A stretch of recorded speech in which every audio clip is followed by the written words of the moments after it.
Okay. Oh, I'm live. Okay. All right. I gotta go. Thank you. Thank you, dear. All right. Bye.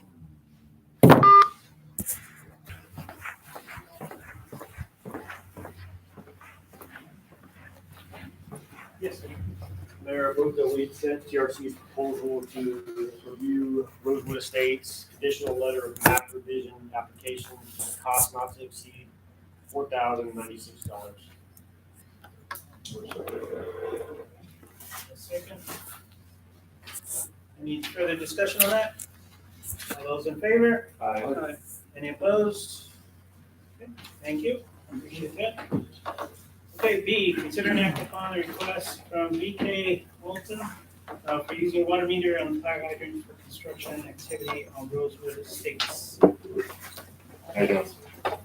My name's Phil Mantle with BK Malton. I'm here to request a water meter for Rosewood Estates for construction activity. You have any questions that I need to answer? Or? James? Thumbs up? I have a question. Yes, ma'am. How many gallons of water do you anticipate? Over the life of the job, I'm figuring between 2 million and 2.5 million. Oh, So that's over 3 years? Oh, the entire project of unit 1. Yes, sir. okay, that's over the longevity of the whole thing. Unit 1. Okay, unit 1. Yes, ma'am. And that also depends on how the weather goes. If it rains, it helps us because we won't need to use as much water. But I know that in talking with PD, y'all requested like dust control. That's going to cost a lot of money, over 133. I mean, a lot of water, over 133 acres.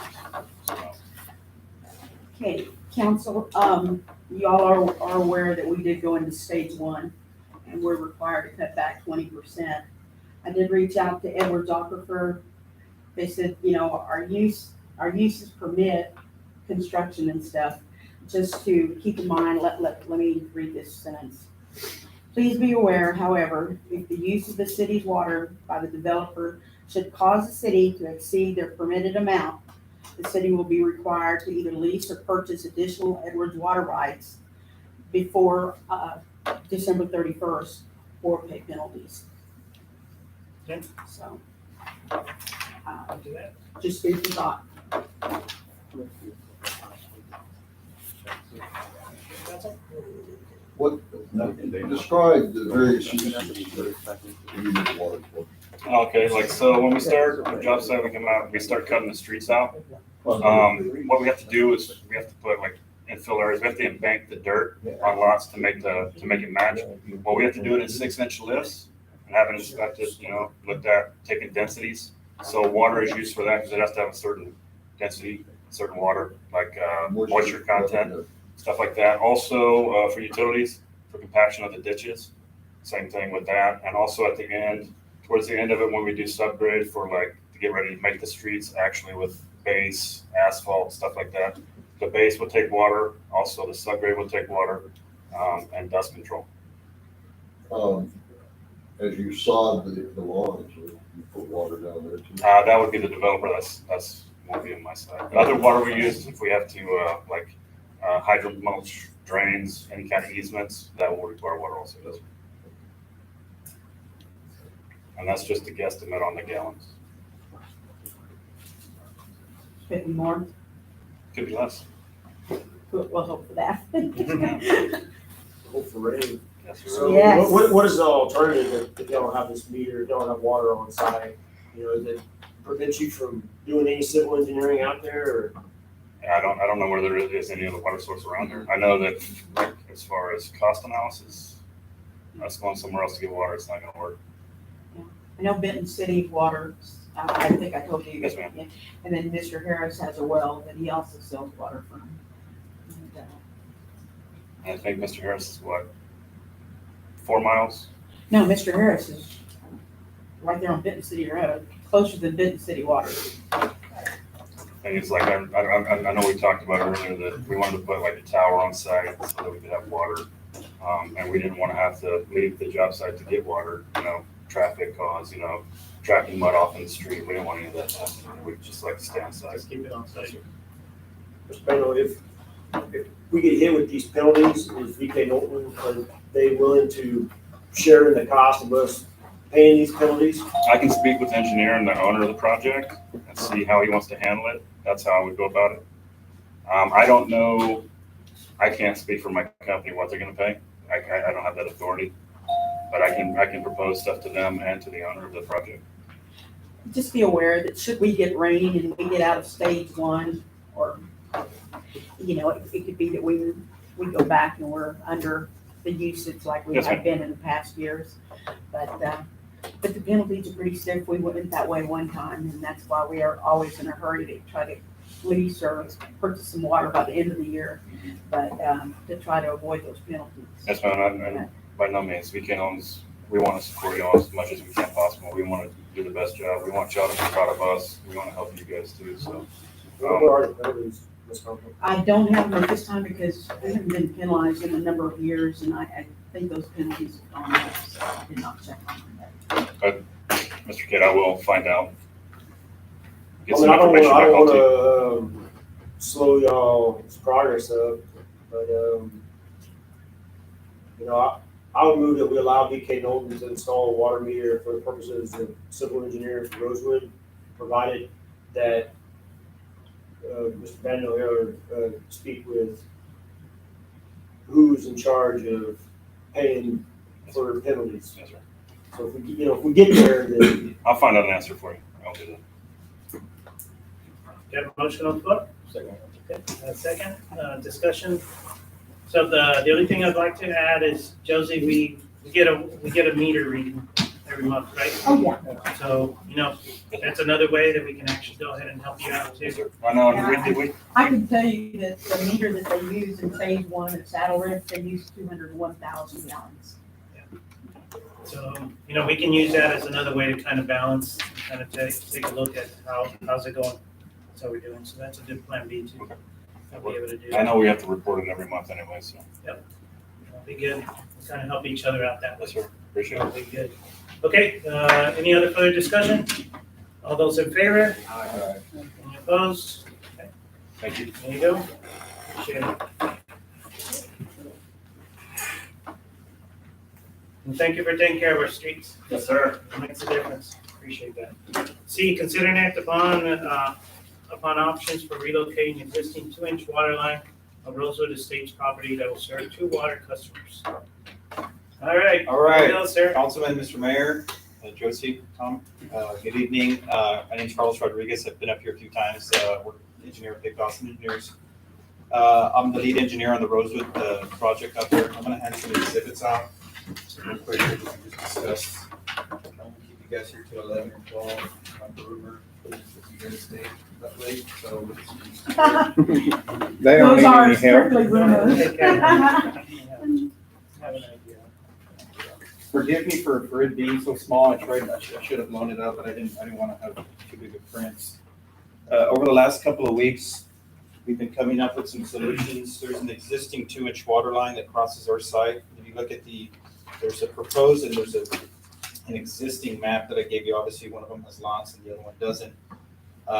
Cape Dawson's been in coordination with James, the city, and the 2 homeowners, Paul Vera and Kathleen Ware, as far as facilitate accommodating them and not having any water interruptions, electrical interruptions during our construction. And alongside with VK Knowlton, we've come up with a solution to provide to bypass to terminate that line and to bypass the 2-inch water along our property line as a temporary solution. And as far as from a proposed standpoint, we'd like to relocate Kathleen Ware's meter to the frontage of the right of way within her property along the I-10 frontage road. With the help of the city installing that meter, tapping in, VK Knowlton and Cape Dawson will go ahead and accommodate and install 500-ish so a 2-inch water line to her property and handle all plumbing and all of the construction improvements. And we'll work with her, communicate with her from start to finish. That is the first property owner. The second property owner, if you can kind of scroll over to the proposed plan, you'll see Mr. Olvera's property will tie into the future Rosewood as soon as it's accepted and chlorinated and all that good stuff to the Rosewood 8-inch water line. So the meter will be in, as of right now, both meters for Kathleen and want are at their, on their homes. And the goal is to, take those away, put them in right away for the city to make it, for easier for maintenance and for inspection and stuff. We've been, like I said, we've been working with the city. We met out there today on site for pre-con. They supported. We just wanted to make sure that the council's aware of what's going on, and if anybody has questions or comments as far as how this is going to work, we're open to anything. Just goes to show people don't look into the future when they do things like this. Oh yeah, I'm surprised. I've never seen anything like this. I guess We were shocked when we found out about it too. Yeah, it's we're I guess some lightning storms. I've heard some rumors, this, that, and then there's tracer wire. There's not tracer wire, so it's Well, it was all in the family, yeah. and whoever would have thought that McDonald's would have sold the property. Yep. Yes. So, but no, we run into stuff like this a lot, and our goal is to be proactive, be communicative with everybody, make sure everybody knows we have a solution, and we're look forward to getting both homeowners taken care of. James, you're good? Okay. Very good. Thank you all. No problem. Mayor, I move that we allow the relocation of the utilities for the affected properties that Mr. Rodriguez just informed us about. Got a motion? Second? Okay, any further discussion on this? All those in favor? Aye. Any opposed? Cheers forward. Thank you so much. Appreciate that. All right. D, consider and act upon a request from DMB Properties for variance on one side of the corner lot at Cottage and the Ennis Street. All right. Thanks, sir.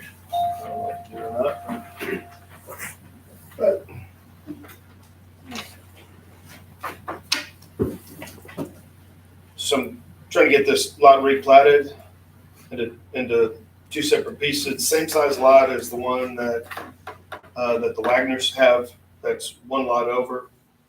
It's be lot 3, and theirs is divided in two, and it's the exact same size.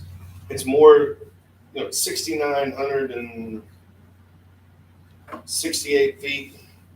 The minimum is 6,000. So it's well over the minimum square footage. It's just not quite as deep. It doesn't fit the 100-foot depth mark, but they're pretty square. They're about 85 by 80 width and depth. So you're looking at one having the entrance off of the Ennis and the other one off of Cottage, yeah. Okay. Yeah, because I have the house next door, so I'm gonna line it up where it's pretty close as I can to the front of the house that's on lot 2. I may not get it back. It may be a little forward to the front of that house, but I'm gonna back it up to be as close to that as I can, and then the other one face it off of the Ennis. I thought it looked kind of goofy if it was faced the other direction, where both of them face the Ennis Street.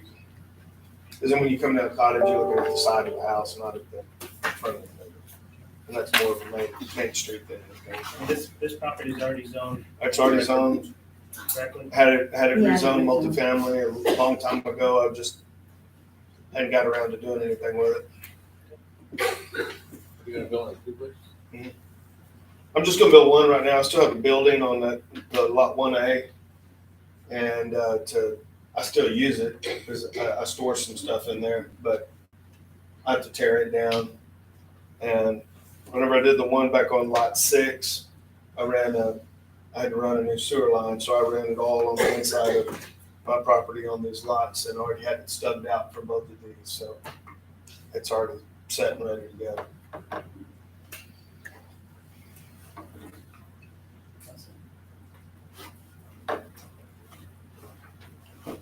Mr. Mayor, I move that we approve the request for this variance for lot size. May I say something? You got a motion, stand by? We got a motion? Okay. You got a second? Okay, up for discussion? According to our code of ordinances, and I already told Mr. Boyd about this, there's a requirement about the Planning and Zoning Commission hearing this. If you remember, Joe Garcia came before the council several months ago and asked for variance. This was a little different in that the size, the lots were gonna be just shy of 6,000. But he was asked to go to the Planning and Zoning Commission, so just wanted to make y'all aware of that our code does call for that. In this instance, the lots are larger than what is required. In the old ordinance, I'm gonna say this, Tom, you may not like it, but I'm gonna say, in the old ordinance before council redid it, there was a section in there that said if the lots were a little out of the normal shape and size, but they were of the regulation size as far as square footage, that the city secretary could go ahead and approve it. But that's not in there anymore. Now it says it's Planning and Zoning Commission. Thank you. You guys need to follow the Planning and Zoning Commission. You need to follow the ordinance. We've made Rosewood follow the ordinance. We've made Salaries follow the ordinance. If you have the ordinance and you don't follow it, you run the risk of making an arbitrary, capricious, unreasonable decision. And everybody's going to do the same thing that Brad's doing right now. They're going to skip Planning and Zoning because they can. So, I would ask you to consider changing your ordinance. I mean, because if a piece of property is already zoned, and then you have to go back before the zoning and planning commission, I'm gonna walk in there and those guys are gonna say, what are you doing here? And I say, well, I was required to come here, and they're gonna approve it, and then I'm gonna have to come back another month to come back before y'all to end up in the same position. The good part is that you may not have to wait a month. On this kind of thing, the planning and zoning thing is just a 72-hour notice for their meeting, to where we could probably have you on the meeting for the 28th agenda. Could you approve it in here based off of the zoning and planning commission? I would recommend that. I mean, you're getting the cart before a horse, Brad. I mean, we need to follow the procedure, and I agree with you. If that's not the procedure that the council wants to follow, they need to change the ordinance. But Yeah, I the think it's. the existing ordinance says that it's got to go before planning and zoning. Salaries has done that. Rosewood has done that. And my concern as the attorney for the city is that if you start making exceptions to this, then we're going to have somebody like Rosewood come in here and do the same thing. What were they requesting to do? It was the same, it was going to be more than minimum lot size, just the dimensions, the depth is going to be different. So it's the same thing that we're looking at right now. any further discussion? Well, I have a question as far as parking. You know, I'm with you on this, right? Changing the ordinance, we need to take a look at that. But I'm curious, what's the parking situation look like? Because I know the homes you got over there on Somerset Street, you got the driveways that come out on Somerset. So I'm curious what you got in mind right here on Cottage Street. Are they going to be pulled in from Cottage, or are they going to be got a garage plan, or just? I have no idea. I hadn't got there yet, but more than likely there's probably going to be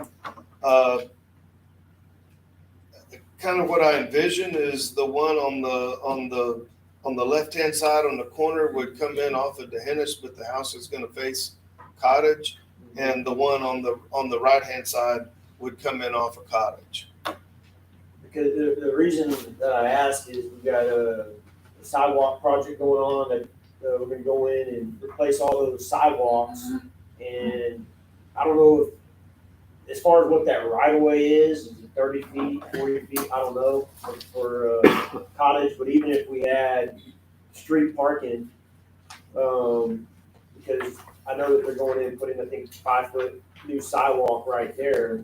Down that street there? Yes, sir. Down both sides of Cottage is going to have sidewalks. And I mean, of course, this is getting off topic here, but I like to see sidewalks across the whole city. You know, I like to see every lot have sidewalks. So, I mean, if we had sidewalks running down, those new ones down, you know, your lots right there, down to Hennis, I think it just looks nicer. I think, you know, increase value of the homes. And Well, give it a cleaner look. And as far as, hey, what is going to be, of course, not putting a burden on you, but looking good and being functional at the same time. Well, if the driveway was across the sidewalk, then I'm gonna put it back the exact same way that it was or better Yeah, when I put the driveway in. I mean, as far as the construction timeline, we're probably not even gonna get started, until next year on those sidewalks.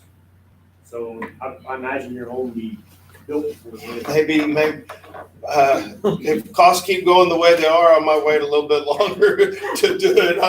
I don't, I haven't gotten that, I'm kind of taking it one step at a time. I mean, I got a pretty good idea of what I want to do, but I haven't even started plans. I mean, I've got 3 different sets of plans that I could use, and I know a couple of those homes, I guess, was that to the west down there towards or Reese Foster Way, that they got a driveway, but I think it's the setback, they're a little bit further back. But just curious, because I know that all that stuff's gonna get ripped, that existing sidewalk's gonna get ripped out, we're gonna put brand new sidewalks in. well, that'll be good because that thing's all cracked and Oh, yeah, that Jacked up, that right there, that's no good, we have to mow the sidewalk. That's our heritage sidewalk, that's all we got. Yeah. One of our main ones. But if we end up, I know we'll have to cross it on the right hand, it's facing Cottage Street. The unit on the right hand side would end up having to cross it. But we would end up cutting that part of it, and the driveway will be better than the sidewalk that's there. Thicker, heavier. So Josie, you say you can put the board together I within could, 72 hours? I could probably have them meet next Monday and then put it on the agenda for the 28th. So, well, I'm just saying if we have a tentative approval and waiting on completion of the actual board, to do it that way too. But you have the motion. I have the motion right now for us to just go ahead and approve as is right now. So go ahead and put it out for a vote unless you want to go ahead and amend it. Well, I'll make the motion, Tony, you have to tell me if I'm making a correct motion here, okay? I amend my motion that we approve the variance, pending the final decision by zoning. Okay. That's, That'll work, David. Again, I'm kind of getting the cart before the horse, I but understand, Okay, so I got an amendment. Second, okay. Any further discussion on that? Okay, all those in favor? Alright, Any opposed? Okay. There you I go. appreciate it. Thank y'all very much. Work with Josie. Okay. Let me know where I need to be You need to be here next Monday next Monday. at 6:30, All same right. place, same All right. time. Perfect. Thank you. Thank y'all very much.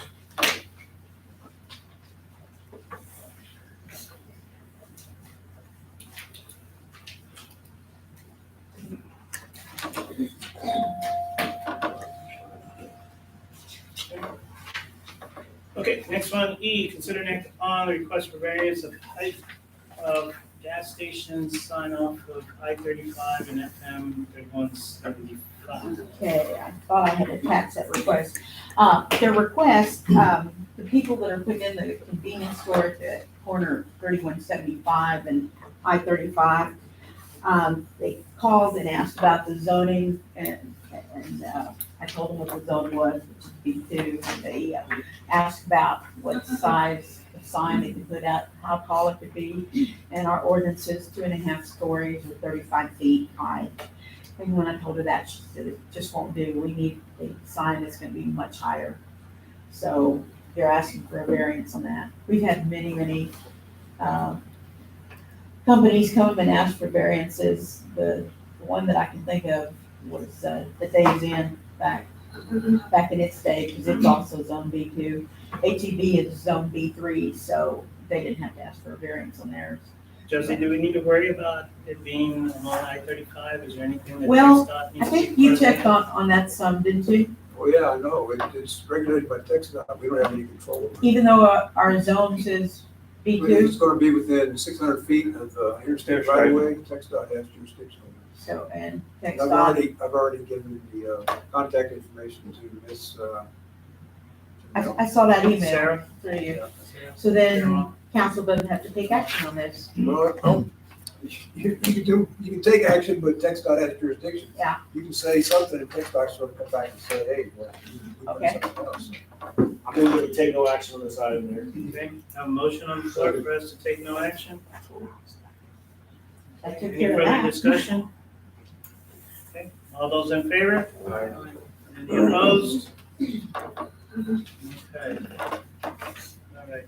And Tommy, you said you already talked to her, so. Yes, I do. Yes, and I forwarded a copy of that email to Josie. so Yeah, I saw she's that. aware of it. Okay, awesome. Okay, F, consider and act upon the contract for emergency management plan with Tamora Aldridge.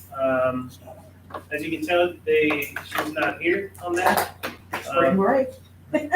Well, the background on this is basically we were trying to get the information back to them so they could actually review it and try to make a decision on it. Tom, I know you got back to them. I did. And that was yesterday, right? That's correct. Okay, so based on the timing and them being able to look at the information and be able to put it together, it's not ready to be able to do that. But since we have it in front of council, Tom, is there anything that you want to mention and since some, whether it's concerns or major concerns or anything else for council's awareness? On the contract, I don't, the way that, or the suggestions that I've made, if they'll incorporate that, I don't have any problem with the contract itself. Again, I expressed this concern last time. I think that they're probably charging us more than what we could get someplace else. If you recall, she came down for 15,000, 10,000. I think that you could probably get this work done for less than that. That's my only concern. So that'd be based on the cost, but we will, right now we can't do anything unless you guys want to go ahead. Right now, we don't have them in front. They need to go ahead and provide the. Well, you can stay with them until they have a chance to review it. I think we probably Second. Charles, she had, Well, say it in a second. That's what I was going to say. Table it until they can leave it.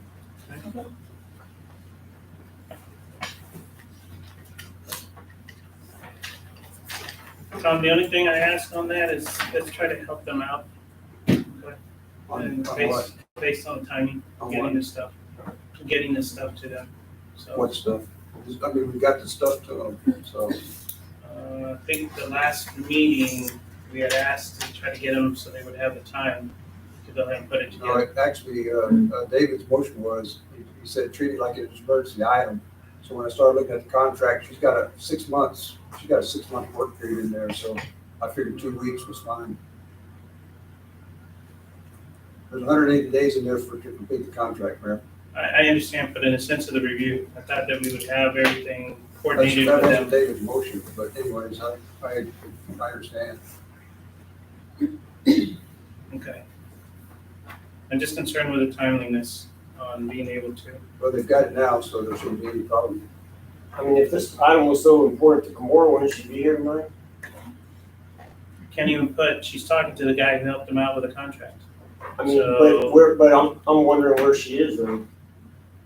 Once again, So, Can't- I know, I know provide she anything said unless you being talk to on the spring person. break and I know. I mean, we all have to make sacrifices in life, but if, this item about the contract, I looked at Atascosa County's contract. And it is much more inclusive than what Ms. Eldridge is proposing. And so my thing is, why are we trying to pay for something whenever we already have something in place that's better? it's not localized. It's not, The word, if you read that contract, Mayor, it says that she is going to mirror Atascosa County's plan. in a sense of the detail, how it's lined up, if you localize it. But it's less detailed because there's less annexes. Now when you get into the details, an emergency management plan requires coordination. Let's take a look at this contract then, because what you're telling me is not correct. Okay, so what you're telling me is what I've been exposed to doing emergency management, it's not adequate? No, in my opinion, it is not, because the last meeting, I asked you, what unique circumstances do we have in life? We have the different things that could actually happen in item. We talked about the natural disasters. We talked about the derailment. right? So if You know, your comment was the railroad is what you said, like Lytle is unique in having a railroad. Mhm.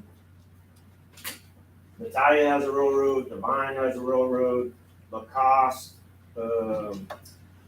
Somerset, Jordanton. I mean, we're not the only city with a railroad. We have a nuclear plant. We have a hazardous storage facility. No, we don't. So it's very interesting, once again, let me take you back to what I'm talking about. What I'm talking about is localizing it. It's one thing just putting it on a piece of paper. You gotta come up with agreements. If you say local here, and we have something in derailment, you gotta work with the school district on one side of the railroad, you gotta work with somebody else that's gonna provide the transportation.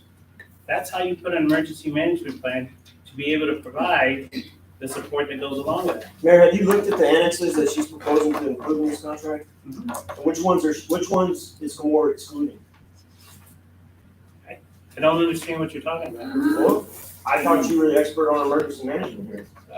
Okay, That's what you just told me. What I'm telling you is I that didn't say I was based the off expert. You're just questioning. Comora's Okay. contract, the annexes that she's excluding, and I looked at it, law enforcement, firefighting, public works are all excluded, legal, donations, ones that are extremely important to have. Who clears the roadways whenever there is a disaster? Evacuation, that's on there. Shelter, mass care. Those are all part of the annexes, I localize them. And I'm telling you that the annexes that are excluded, law enforcement is not on there. Is law enforcement important in emergency management? They're gonna be part of the localization that goes along with that. The annex needs to be included in it. What are you talking about excluding? I wouldn't get that. And if you look at the contract, David, that she is proposing to do the bare minimum for work, if a localized emergency management plan, it has a bare minimum to qualify for that. If you were going to have an intermediary or an advanced plan, you have to include additional work. So basically, in essence, we're paying to receive a less inclusive plan, right? A less comprehensive plan than what we fall under the county. I don't agree with that, but I will go ahead and say that let's go ahead and get them in front of us so we can go ahead and answer those questions on there. I'm telling you right now, based on my understanding of the localized plan, gets into the details and it provides the guidance that is necessary for that. I haven't seen the contract at all, so I have no idea. Well, man, I think that everybody should say, I can send it to everybody. okay. So, I thought Joseph was You know, going to do that. and my follow-up question too is what's the most recent plan on file with Atascosa County? What's the date on it? We're just part of theirs. Exactly. And I'm asking, what's the date on Atascosa County's plan? oh, Atascosa County, I don't know what their plate is. But we fall under their plan though. Right. Well, but that's part of the problem. I've been here 22 years as police chief, and I have never, ever been told that we fall underneath anything from Atascosa County. So that's part of the problem here. And Matt's been the fire chief for, did you know that? So here's the last plan, and it was signed by Mayor Fincher. Well, what is that? It's a mitigation and disaster plan. It's not an emergency management plan. Emergency management plan for Lytle, Texas. I mean, I'm looking at the binder and what the binder says. What does the binder say? I'm looking at the letter that is signed Okay, by the I mean, mayor. I can't see that. I haven't seen that, but I'm telling you though, what the binder says is mitigation. I'm telling you what's Okay. inside of it. I'm telling you, I can't see that. But I'm asking you, what is on file with the Atascosa County? That is the most recent thing that is out there. What is the plan dated that's on file with Atascosa County? I'm not asking about this. I'm asking, but this is my question, Mayor. You say that you're the director of this, and you don't know the date of the plan that's on file with the county, do you? That's not the plan. What is the date on the county's plan? That is a plan that belongs to the city because we're supposed to have a plan. It's okay to say that you don't know the date of the plan that is on file with Atascosa County. Charles, I really don't appreciate that. Well, And do you know though? And just yes or no? Do you know the date of the plan? No, I don't. Okay, thank you. I have a plan here. Okay. I have a plan here, and it talks about, there was a resolution from the city of Lyda to join this plan, September 27th, 1988. Ah. This is the plan. I graduated in May of '88, so I was already out of high school. Probably you didn't know about it. That's why I didn't know When about it. when I went to the county and I went to the state and I asked all these questions, they basically told me, if you have a localized plan, you concentrate on the localized plan. The county's gonna do their own thing. My responsibility here is not for Atascosa, Medina, or Bear. My responsibility is for Lyman. That's what's on file, and that's what needs to get updated. When I went to ACOG and I asked ACOG to go ahead and provide some help, see if we could get it, they're the ones who actually directed me to 2 people that would be able to do it. One of them has passed away, specifically. The other one was Kamora, because of the background that she has. That's the reason why we actually went to her and asked for some assistance of being able to provide and take care of our localized plan. Let me ask you a question just for clarification. And to go along, I think, with the general discussion here. Atascosa has emergency action plan, I mean, there was a guy down there. If something happens, they may be involved somehow to help us out with emergency action, based on the plan they have. But our plan would be specific to our town. Is that the correct understanding? It's specific to our area, and then from here, we'll reach out, depending on the scenario, of who would get involved. Will our plan include some sort of interaction with the county emergency action? Depending on the scenario. Yes, sir. And That would be written into the plan. That would be written into the plan. And keep in mind, we have 3 counties. So Yeah, Atascosa County is not going to help us with a disaster at the high school. It's not in their county. Yeah. That's going to fall under Medina County's emergency management. And I don't have any idea about their plan. Their director just got elected, going to be taking over as judge. Now, Bear County, we know Bear County emergency management all the way to the top very well. That's not a problem, but we only have a small portion of Bear County. What happened when we had that derailment? Atascosa come down and help? They came No, down, it they was- didn't do It was anything. Matt and I. We ran it, Well, I was seat of here. our pants. What happened, but I saw a bunch of, police officers, I don't know. That had nothing to do with the emergency management plan. And then none of them stayed there. They assigned no one here. Nope. That was us. They did not have, they had, we didn't, there was no logistical support from them whatsoever, other than immediate response. Yes. I know the DPS was here. No, Sir, Chief and I ran that from the seat of our pants at the scene, and 100%. Matt, why did you run by the seat of your pants from the scene? it's the only way It's the only way we can do it. We didn't have a plan to do. Oh, thank you, that's the answer.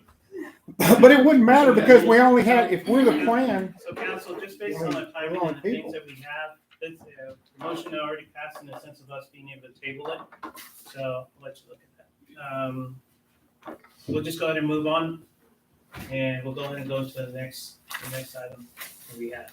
Okay? And we'll have an opportunity to go ahead and have the key players in here, so we can go ahead and ask any questions. When is this item being tabled until? I would assume that we'll be ready for the next meeting. I don't have any idea. So, It's in her ballpark. we'll go ahead and shoot for the next one. You need to see this one? Okay? Oh, no, I've seen it. It's available online freely to anybody who looks it up. Pass it back. All right, here we go. Let's go ahead and move on to G. Consider and act upon drawing the list of capital improvement projects that require long-term funding. So this is something that is stemming off from the certificates of obligation and trying to figure out. We opened it up a little bit more just so we can go ahead and be a little bit inclusive, just to make sure that we capture the different things that we have out there. I think we had a few emails that have been flying out, the different projects that we want to take care of. Charles, I know you had a few things that you wanted to go ahead and talk about, so I'll turn it over to you. Thanks, Mayor. I know that the email from Jeff, where's my phone now? I don't see it here. But he came back with updated cost for all the infrastructure projects that we're going to be needing in the next 10 years. And I want to say it was approximately 17 million. Let me just pull up that email.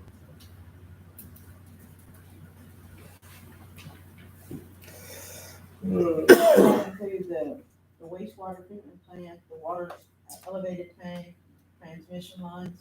Yeah, Jeff, let's see. You were included as well as, Lynette on this email. Okay. But he highlighted his email reads, all I've attached updated costs for the water and wastewater CIP plan. These were taken from the impact fee analysis and updated to today's cost. The items highlighted in green are ones we've identified that will be needed in the next 5 to 6 years. Thanks, Jeff Don. And the items that he highlighted were the elevated storage tank, the 12-inch pipeline loop, the booster pump, and the expansion of the wastewater treatment plant. The wastewater treatment plant was $12 million. The booster pump is $973,750. The 12-inch pipeline loop, $2,668,750. And the elevated storage tank is $1,872,500. Okay, now, correct me, the total cost that he put on it was 17 million for those projects, right? I mean, Oh, add them up. I mean, Okay, these are the ones that he says we're gonna need in the next 5 to 6 years. okay. But we only have to come up with about half of that because the, impact fees that are paid, are gonna pay for 50% of that as well. I mean, they're You're gonna, not gonna get all that money. the impact fees will be paid once they tap develop, in. Yeah. But, So you're not gonna have that, and I No, mean, the we're not gonna have construction, we But- we need to have it in place before that ever comes to be. You know, We'll recoup it through the years. James said it'd probably take, 3 years to get the wastewater treatment plant built. Start today. We start Yeah, today. it takes a while. It takes a while. So in 3 years, Rosewood is looking to be fully built out. Yeah. Saddle Ridge will be completed, and I imagine that Lotto Farms will be underway as well. They So- hope to get that completed in 3 to 4 years as well. So in 3 years, 3 to 4 years, we're looking at least approximately about 1,500 homes. So that's gonna put us past, You think that quick? that's what they're saying. I mean, I'm going off their timelines. They told us today, 3 years for this. Saddle Ridge is already well underway. So we gotta look on, the short end of the timeline. I mean, it might take 10 years, but regardless, these homes, they can't come in if we don't have the infrastructure in place. The businesses, the existing residents, that if we don't have the wastewater, if we can't supply them with the water, what's the point of even having a city? So my thought is, of course, the sooner we get this accomplished, the better. And yeah, we get recouped over time, but we don't have time to wait to get that money. We need to start getting these projects constructed now, when we're gonna need them. I totally agree with you in the sense of moving out on the projects. It's just a completion time. Well, But we need if to- if I'm wrong there, I'll buy you lunch. But as far as Jeff's estimate and based off other things, the agenda item is talking about a list. Yeah. So I mean, as far as infrastructure goes, that's one thing. I know that several other items came up at the last meeting, Ball Road. Well, what started the whole thing was the sidewalk, so we're gonna need about 400,000. Well, Andrew proposed 2 series of certificates of obligation. One for 20 million and one for 800,000. And the one for 20 million could be used, of course, for infrastructure or any other additional wants. We talked about that pole barn for the city park last meeting. We talked about lights. We talked about the acquisition of real property. Talked about Ball Road improvements. I think that the Ball Road improvements were looped into the sidewalks because that CO was for 800,000. Our fire station was also brought up at the last meeting. So I think and that's probably gonna be, what was the cost for the PD? For the Fire PD. station, you mean? No, what was the cost when we built the PD? Well, I mean, time of engineering fees, and we already own the property, it'd probably been close to $1 million. Close to $1 million. So we're looking at least for, Matt can tell Fire you what a station fire probably station, cost you 2.5 somewhere in there, without property. and that's nothing extravagant. Just with the cost. That's what I've seen other stations getting built for now. so there you go. I mean, that with the fire station and, infrastructure alone, that's 19.5. So, Two other things that are mentioned, also throw in there and stuff, can't forget about public works too.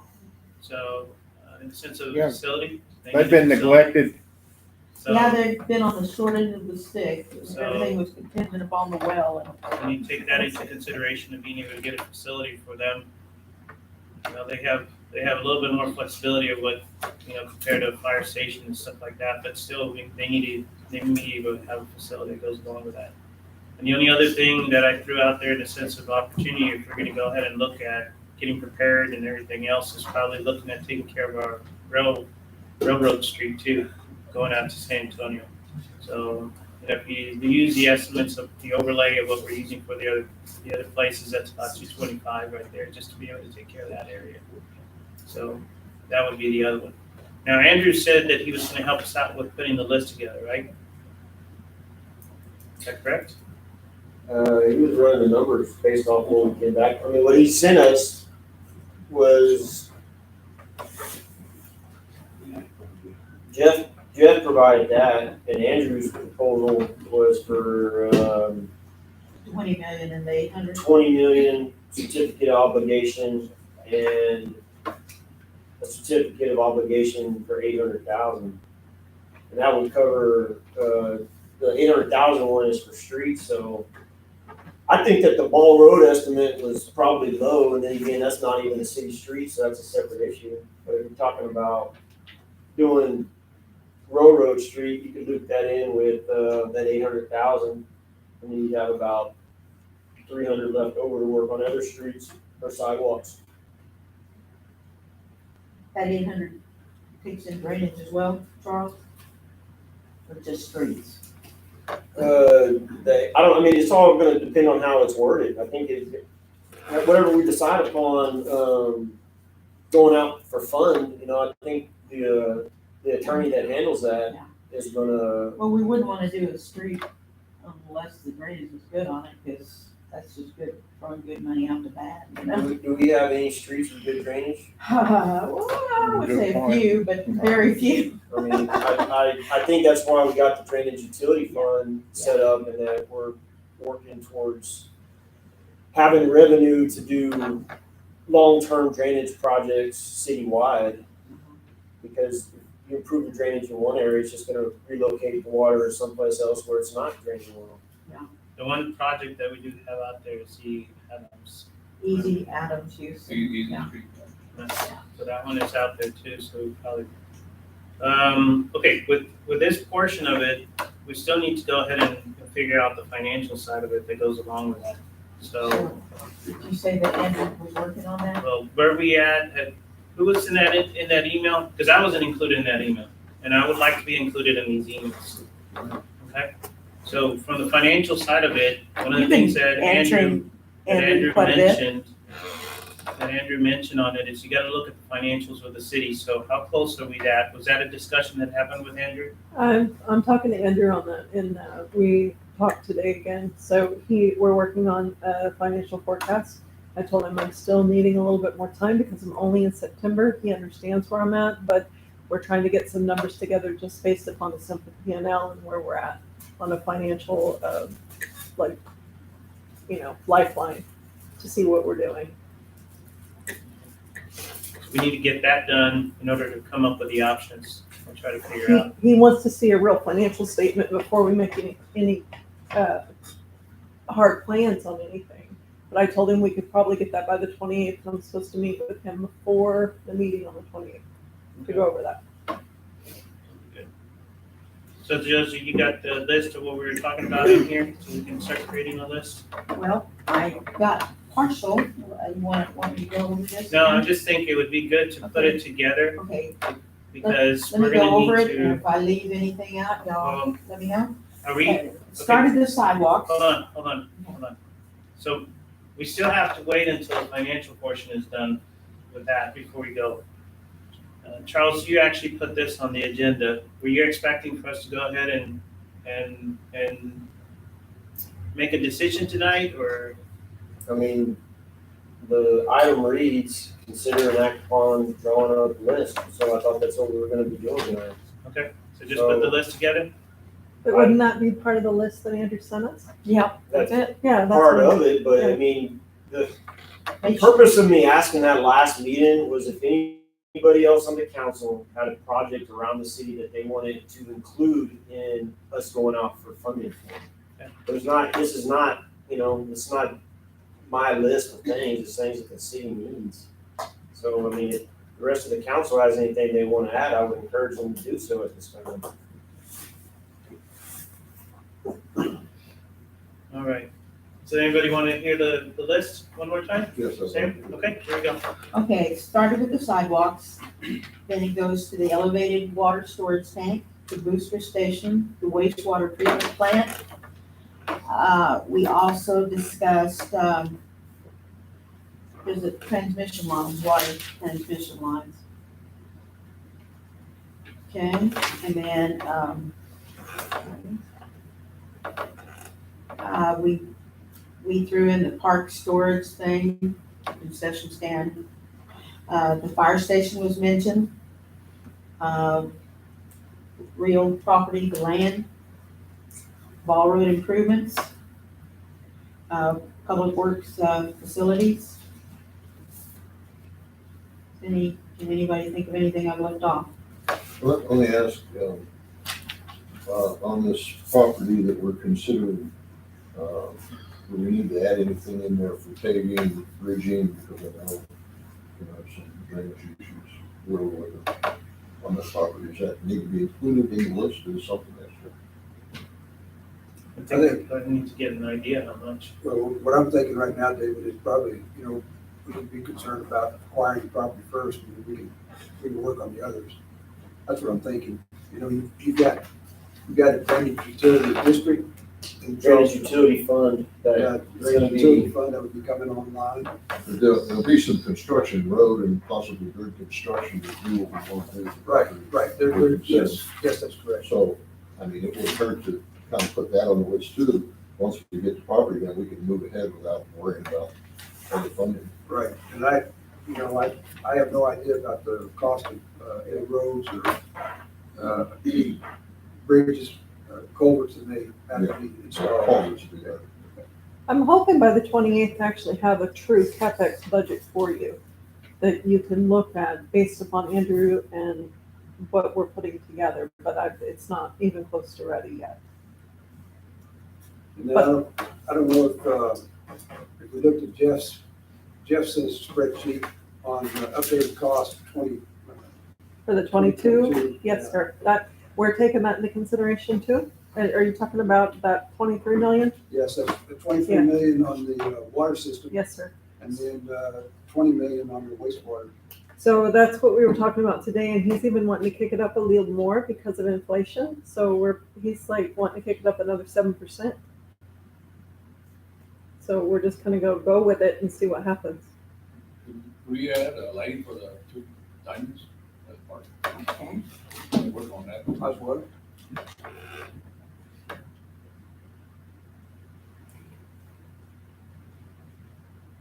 I had thrown them in ball fields too, but I don't think y'all like that. Okay.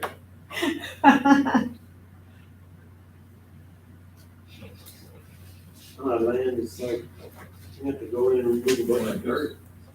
Yeah, we could get helpers like we've got for the awnings, the people that do that kind of work, we could get it done. There's no shade whatsoever. out Yeah, there. Apparently, there's some trees that were planted once upon a time that died. Yeah. Okay. Okay? So- Anybody else say anything else?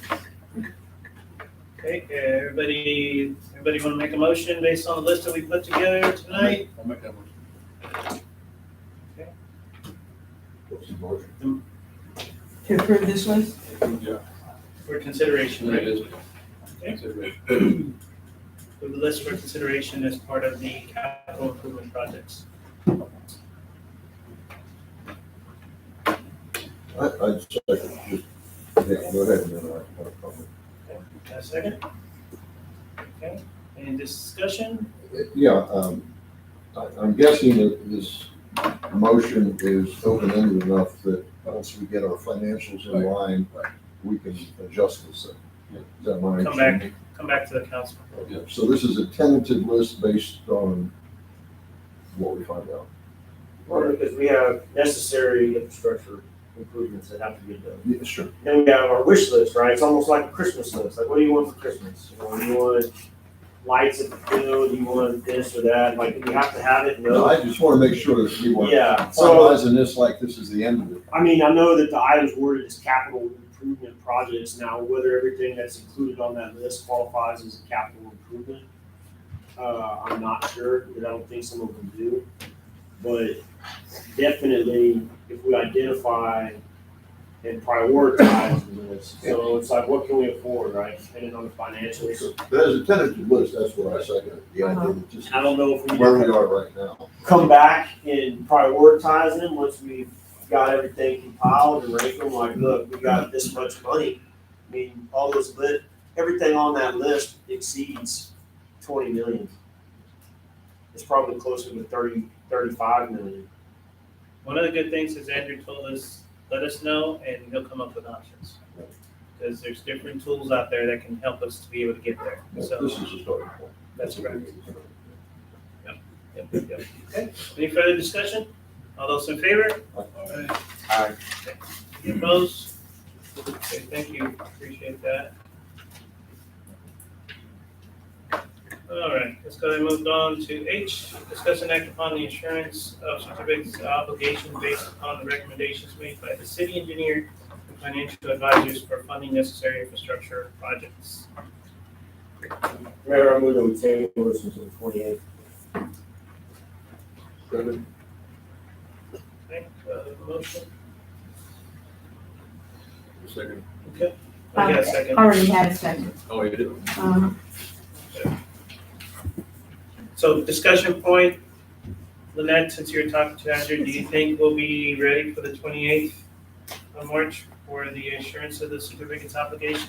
He emailed me this morning, there's a couple of things that he needs. It's just kind of a questionnaire of what we've done since COVID and all this, changes, revisions and all. I'm working on that, but I'm only on September 21. So he's wanting me to come up with, current year to date. I've got to get with Josie and get the rest of the not financials, but bank statements, and I need to at least get the big numbers in there so I can see where we're at. But I promised him I'd have him something by the end of next week, so, yeah. Okay. We'll be good. Just want to make sure you guys are aware there's still the financial. Okay, all those in favor? Any opposed? Thank you. All right. Let me look at, yeah, so that's some time. Consider an act upon approving your governmental agreement with Epsco County for generator grants. So, Tom? Josie sent that to me. Didn't specifically talk about generators. It talked about construction improvements, which I suppose could include generators. I've made some suggested changes to it along the lines of what we did when they sent us the general. If y'all will remember the general interlocal agreement, y'all remember that? Well, I got copies for you. Right? Yeah, I got copies for you. There's really nothing earth-shattering. I think that just complies with the statute. It protects us a little bit more. They were wanting us to identify them for anything that might happen. We can't do that. I didn't like that. You know, they say, what's the,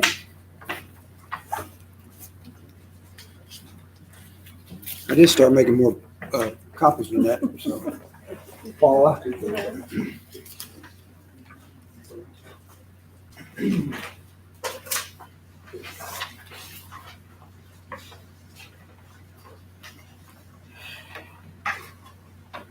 So anyways, that's what, we can send it back to the judge's assistant. She'd probably incorporate these.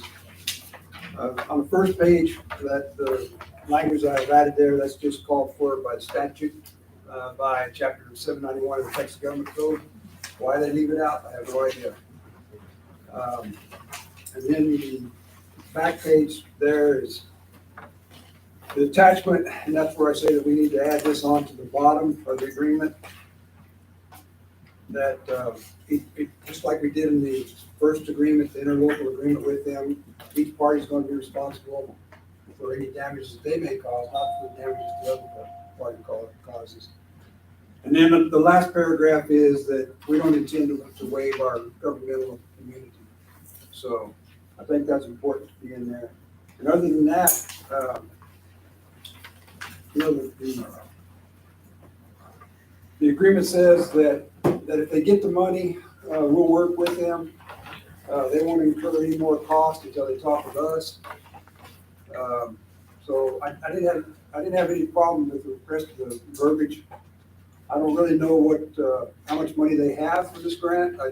They're talking about money that they're going to get from TDM. So they may have a lot of money, just like David, we were doing the grants for the businesses. So I'll talk about that, Tom, here in the next item. Yeah, the same thing that they're suggesting, so. But that's, I think these are basic changes that we need to make, and I don't think, based upon our last agreement with them, they shouldn't have any problem with it. So do we need to table it, or do they need to approve your revisions, or what? Well, I mean, they can approve the revisions and direct you to send them to the county judge's office. To Robbie? Ask them to incorporate. Robbie Benson? And you can tell her, Josie, I mean, it's just incorporates what we've already agreed upon, so, on the other agreement. So 30 in the first agreement. We need some more typos. It's just right there at the beginning. This agreement is made pursuant to.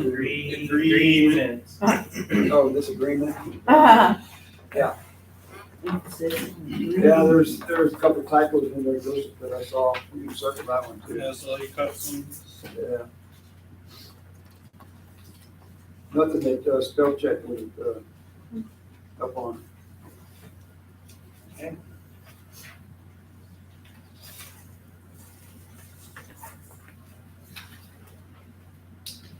I move that we finalize this, I pack it up and send it to the county for their approval. Second that. Second? Okay, any further discussion? Okay, all those in favor? Aye. Any opposed?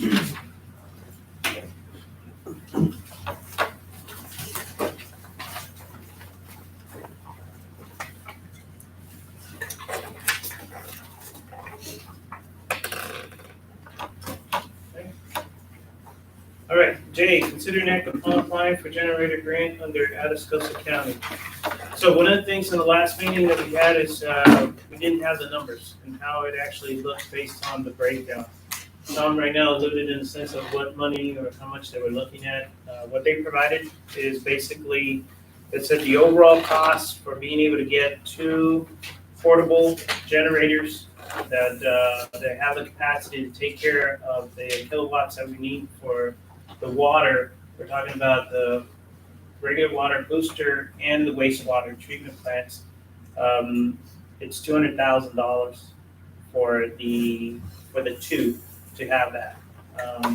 Our portion, based on the breakdown that they have, is we would have to pay $50,000 for those 2. They would cover the $150K for the rest. So that's how much it would come for us to be able to do that. So it's a little bit higher than I expected, but at the same time, it's an opportunity for us to be able to have our own generators. that we would be able, what I like about it is they're portable, so we could use them for other emergency management purposes too, around the city and other purposes too. James, I appreciate all your help with getting all that data that they needed, locations and everything else. I think that worked out really good. But council, what it boils down to is we would need to find 50K. I asked them if they could give me an idea of when we would need to go ahead and have that money available. They said we still need to go through, they can't tell me exactly because it needs to go through the grant process. So depending on when it's approved. So the grant hasn't even been approved yet. This is us submitting, but we have to be willing to pay the 50 grand if we get the, So it's just roll over to next fiscal year. they could. So,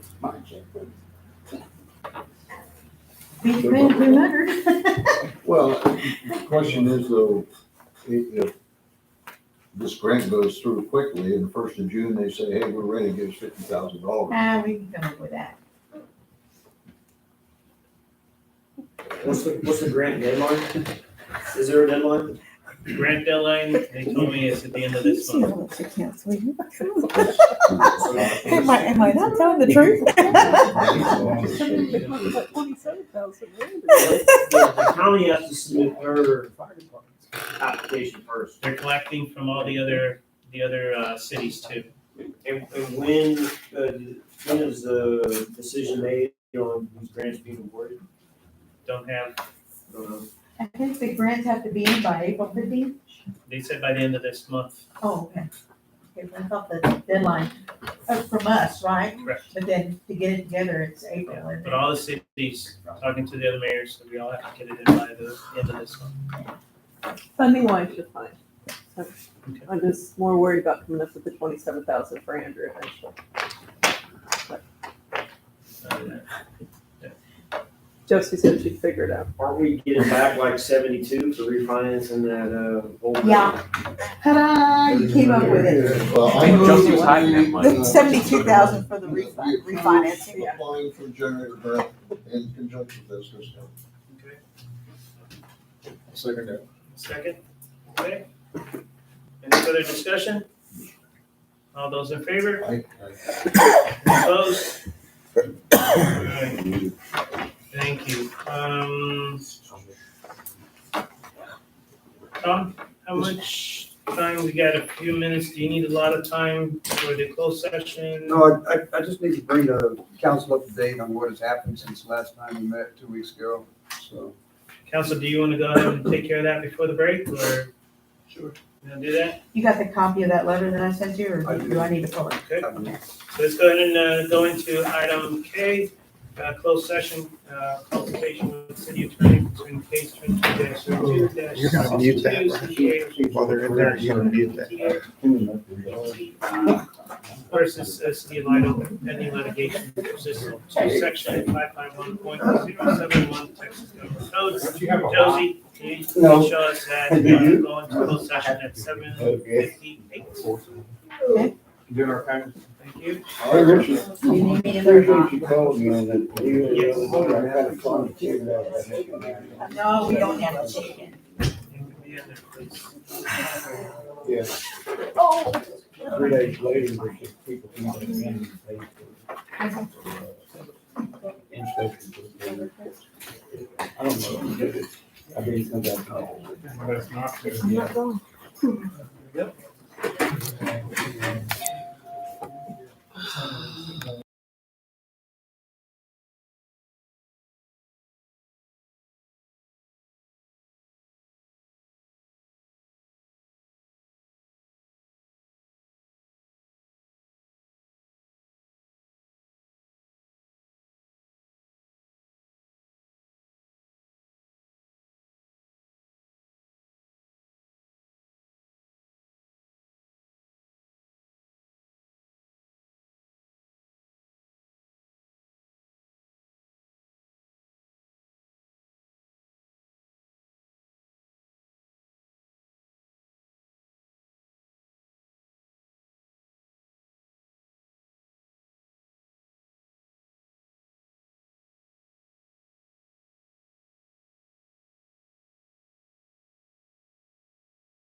Take no action. I got a motion for us to take no action.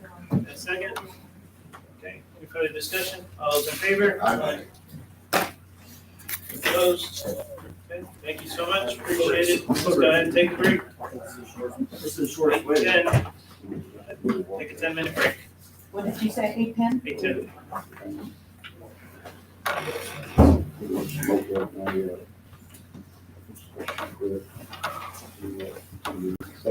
You're gonna go smoke that? No.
Okay, council, let's go ahead and continue on. L, consider an act upon storage of city documentation and maps in appropriate environments in Monroe City Hall. I put that on the agenda for us to have the discussion.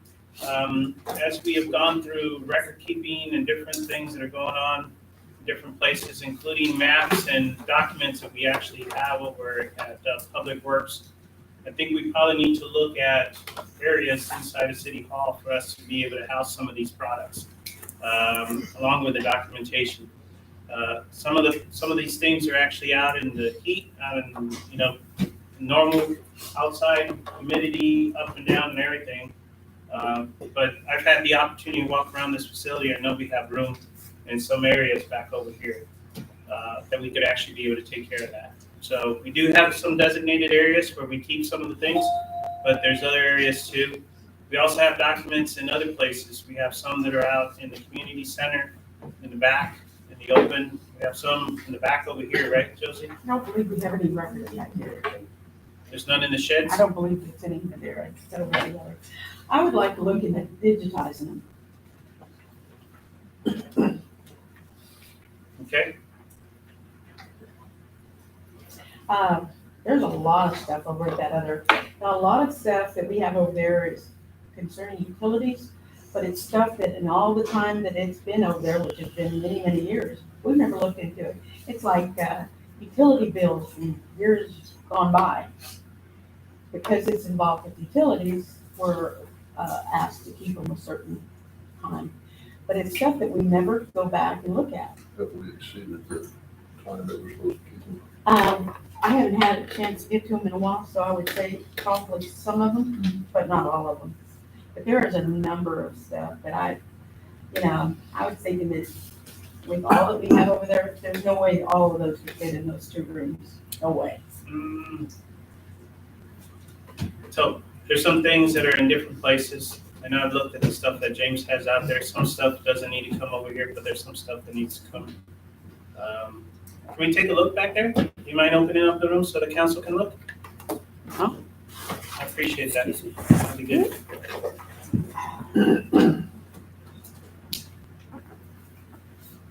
I like the digitizing.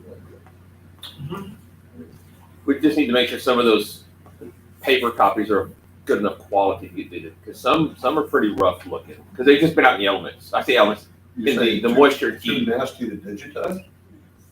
Well, like the Some I'm afraid to stuff move. that gets to heat, mostly with the new Yeah. papers that come in now. Like what they do their tickets on. What kind of paper is that?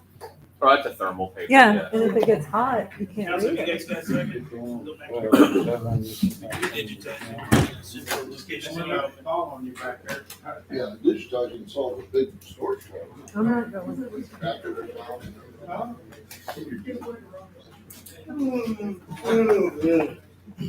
Richie, you need to go back there. I ain't going back there. My office was over there for a long I time. can say exactly what it all looks like over there. We built it. Yeah, They're about to walk into the storeroom that we built by. Yeah. I was scrolling there. Now they're full of bricks. You got the shorts on too. If y'all heard somebody yell at me, something fell over on that corner.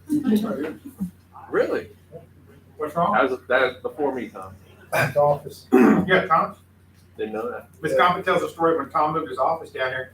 He went there and said, Josie, you want to split a fax machine? She said, well, I don't see no reason to see we ever need a fax machine.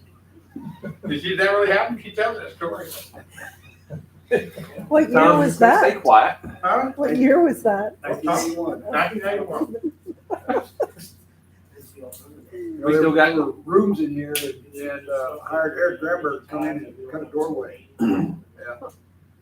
And then later, they put that door to the outside. That door to the outside had no. Oh, wow. Well, see, we would hang stuff on the wall. She's like, be careful, there's glass back behind that wall. And I was like, yeah, there's no bank. So I'd be drilling the wall, but okay, don't hit glass.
Patrol.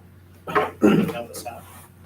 And I'm not asking for an overnight thing, but I think we need to move that way to go ahead and get the stuff that needs to be in the appropriate place. And then as we go through the digitization. I will tell you, it's not gonna be cheap when we do that. It is the route that we need to go, but it's not gonna be cheap because it's not only the process of getting somebody to do that, but then the storage. You're gonna be paying that storage. It's gonna be a cost that is gonna go along with that.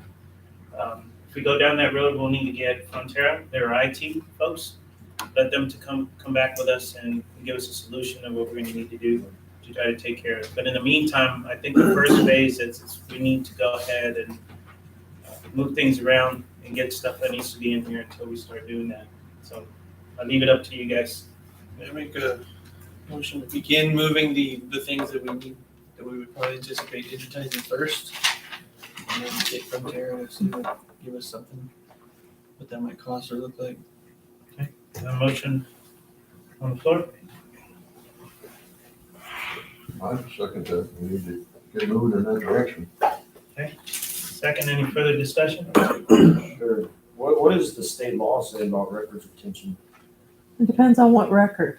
Yeah, that's what I'm looking at Yeah. right now. There's It all says- sorts of, It's Like- long, it's pretty long. Yeah. I mean, it says for Texas right here, there's 6 parts and then Go to the library. Yeah, it's appraisal huge. records, property tax collection records, motor vehicle and motor licensing and registration records, liquor licensing records, occupation and tax records, miscellaneous records of county tax assessment. Well, the good thing about digitizing is that we go through everything, and what we don't need to keep, I mean, We we'll get look rid of all it. these things up when we get to that box of records. That's And that's when my we can just question. throw this box away, we I don't just need wouldn't, to I digitize. wouldn't want to spend the time on copying things that we don't need, but there's a lot of factors, mostly when municipalities and Justin are going through this, is that we can't ever get rid of.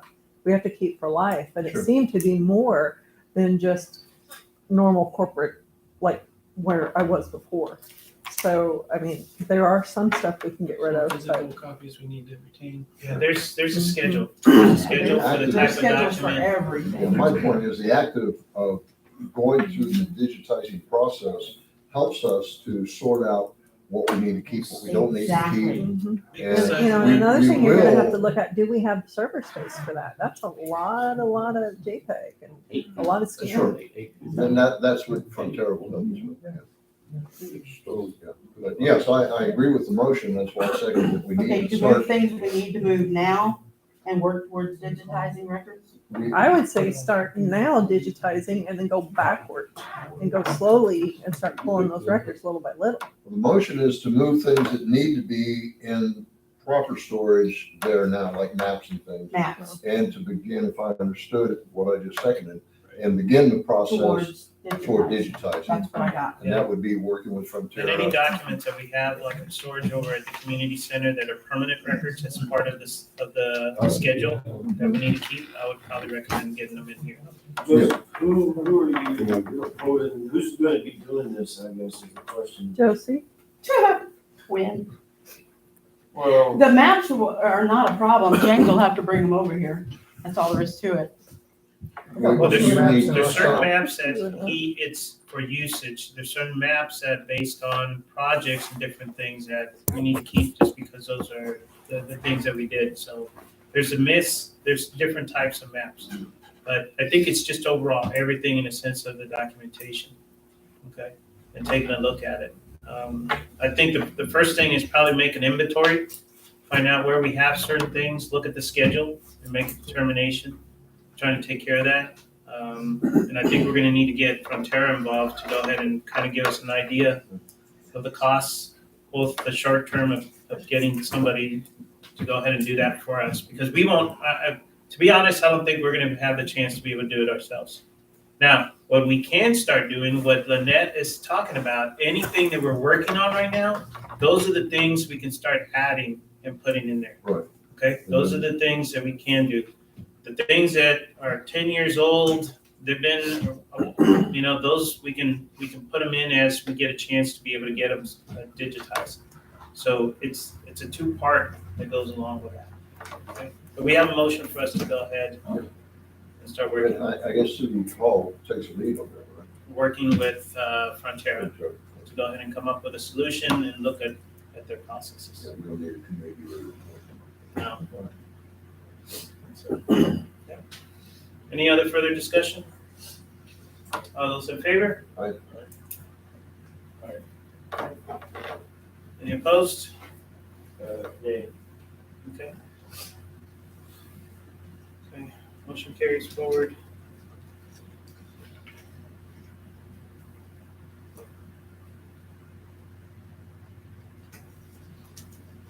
Okay. Thank you, appreciate that. Okay, M, update on City Hall staffing and work environment. Josie, I know we've had some stuff happening in the sense of just things with personnel and other, so if you can please provide an update to the council. Just so you know, the mayor asked that this be on the agenda. I didn't put it on there. You're gonna see in a few minutes that I'm gonna ask to advertise to hire for that tax permit clerk position. The girl that we had, I told you the last time at the February meeting that she had been on since February 7th. It was right after that she left us. At the time, I didn't know why she left us. I did get something in writing since then, in fact, late Friday. And Melinda's here tonight, so I'll just let her say a few words to council, if you don't mind. Okay. Good afternoon, good evening. All right, my name is Melinda Marita, and in the short time that I did work here, it was pleasant with pretty much everyone except one person. And it made it a very hostile environment for me to work here. Mind you, I was working at a bank for quite a number of years, and I left that job to come over here. The first 2 days that I worked here, she was pleasant with me, and then from then on, it was not good. She has a negative attitude towards me, customers, co-workers that I've observed. And I give these ladies strength that they've put up with it for so long. I would not. I do not like kind of drama or negative attitude towards me. And I told her, I'm done. I do not do that. I believe in great customer service, knowing the background that I do have. Customer service is something that we're here to serve the public. That's what I believe with the city. If they need information, if they need to know directions, that's the person that I was. And that's the person I believe Josie hired for me to be. So when I came in, and I believe I greeted half of you guys here, I think I've seen, I was always up front, I was always working, I was always walking. Any task that they asked me to do, I did. So I take it very personal that I couldn't fulfill this job because of her. And I don't know if I can address who she is. No. That's why I keep saying she and her. But something needs to stop, and I'll be the light that starts it. And it was a pleasure working with you guys. Like I said, I can only tolerate so much that I'm not that type of person. So thank you for your time. Like I told you, I got something late Friday, and I will be working on that. Yeah, I did. Thank you. Okay. So Josie, you're working on that then, taking care of this stuff? Okay. Yeah. We need to take into consideration what we're dealing with, council, just, I think we can probably look at, I'm just thinking along, including with her, we've had 4 folks in the last 2 years. Well, including her would be 4. So, leave it to Josie, our department head, to go ahead and handle that situation, but I think it's important for you all to know. We have gotten, some of you might have, we've gotten some of our citizens, residents that actually come back and actually verbalize that they've had some concerns. And I know there's been some department heads also. I can speak for myself. That person Talking about is, Okay. So, I just wanted you guys to be aware, okay? And, just kind of have an idea. And Josie will keep us posted, let us know what needs to happen, and, the things that I will be meeting with you on Wednesday about this matter. Good. Okay. All right. You know, Mayor, I think this is probably a good time for me to just go ahead and, you know, you and I, we've already had a communication about this. You know, there's a grievance procedure set out in our code of ordinances and our personnel policy manual, and it needs to be followed. If it's not followed, the people who are participating in that, they do so at their peril and also at the peril of the city. So we need to be very careful on the way that we address these issues. That's why I'll be talking with you tomorrow about this. So, appreciate that. Okay, and let's go ahead and move on and consider, well, actually, let's stop. Josie, anything else? No. Okay. And consider and act upon advertising for office employee. I'd like the council to consider allowing me to advertise again for an employee. I move that we allow Ms. Compton to advertise for employee seat. Second. Okay. Any further discussion on that? Question I have, so you're hiring for the tax permits? Okay. Yes. Okay. Any others? Okay, all those in favor? Aye. Any opposed? Thank you.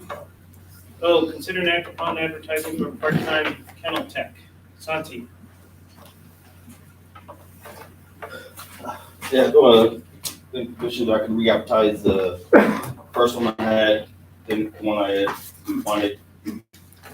Something came up, he had a side job, started picking up, so I called the next person. He ended up finding a job already, so. Want to put it out there again, re-advertise, see. Still looking for something? Yes, so. Motion to advertise for employee. Got a motion on the floor? Second. Any further discussion, questions? All those in favor? Opposed? Okay. Santi. We wait up for the other one or just? Yeah, well, just go ahead and just, actually, one comment just came to mind after we did, so don't forget with the part-time, look at the job description very closely, Yes. make sure that we have the eligibility Yes. stuff Yes. taken care of, okay? B, consider an act upon requiring a deposit for animal traps. Santi, do you want to add I'll go any? to template, I'm just getting a little more, trying to get more information on the cities and how they use it. Then I'll come back with the information I need to email it off, so y'all can look at Can it. you just give the council the reason why you wanted to Oh. bring this forward to them? I'm having, my traps are getting damaged and they're pretty expensive traps and it's just at this one residence here in town, where the traps are getting messed up at. So that's why I wanted to put this on the agenda. So council, can I get a motion for us to go ahead and table this? I think the motion will table until we further. Okay, a motion. Yes. Second, okay. Any further discussion? All those in favor? Aye. Any opposed? Okay. Thanks, Santi. Let us know. Yes, sir. Let Josie know. Yes. Okay, Q, consider an act upon revised employee handbook. We've been working on the handbook, by way of a committee here for over a year. We're behind the self-imposed schedule that I have on it because of COVID and, as we used to say in the military, OBE, or come by events. But we finished looking at the handbook that we have. I believe Josie sent it out to all the council members and the department heads in an email attachment. I know it's long, 60-some pages. I hope you've had a chance to look at it, and we're open for any changes, additions, deletions as to what you saw there.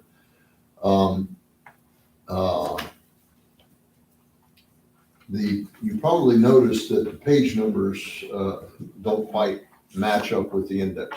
we know that. We're in the draft stage here. We'll be sending what we have done to our HR person for her to look at and make additions or subtractions to it, suggestions. And when we get all of that back, you'll have an opportunity to look at all of her changes. And then when the council approves that final draft, then we'll probably do a major retype of everything, and all the divisions and page numbers and indexes will line up. So don't let the page numbers mess you up right now. There's one more section that we need to consider, and that is about social media, using social media on city time and city machines. Richie or Matt, I forget which one, gave me a draft of one that they got at one of the police seminars they went to. Of course, there's a lot of stuff in here that pertains just to police department. And Josie, were you able to find another draft that we talked about? No. So what I'm gonna do, and I'll send this out to everyone too. I'll line this out. I'll take out what doesn't apply to the city in general. That's police department specifically. And we'll add a section to the draft that you all got that pertains just to this. So it'll be a brand new section in our policy manual. And that's the real name of it, is not a handbook, it's a policy manual. So then as soon as we get that done and back, then we'll send it all up to our HR expert to look at. Does anyone have any input from the draft that we sent out to you? I was gonna talk about social media, but. Okay, yeah, we got that. That you talked at, yeah, other than that, I was curious what the turnaround time was on getting it back from HR. She told me, month and a half, maybe less, depending on what's going on at the time. I haven't talked to her for a while. I talked to her early on in the process to make sure we could find someone to do what we needed done. She probably can add what is social media too. Yeah. She may have a template already. And I'll get with her before I just start hacking this thing myself. And if she has a draft that we can incorporate, then I'll try to get it in digital down here. We'll personalize it for Lido and then get it out to you guys. But I wanted to get out the draft of the existing manual that we have now to look at. So if you have any changes, additions, subtractions, or whatever, now's the time to do this while we're finishing up this last part. And hopefully very soon we'll get it out to the people. Okay, yeah, two. Charles, do you have anything else? No, sir. Okay, so two, one on the leave time that's on section 8, probably ask for expertise in a sense of the difference between regular, hourly, and salary folks. Can I get with you later to get specifics on that? Yep, get on that one, and then the other one is gonna be on section 14 and grievances.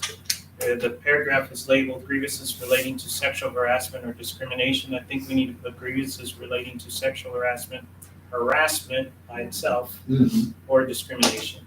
And there's a difference between that. So I think we need to add that category. Make sure that we actually have that included. But great job overall.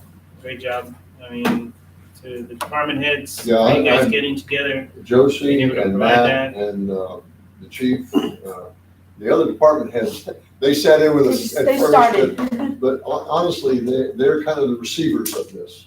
And so I let them off the hook and just concentrate on the people who had the most input. And that was the police department and Josie.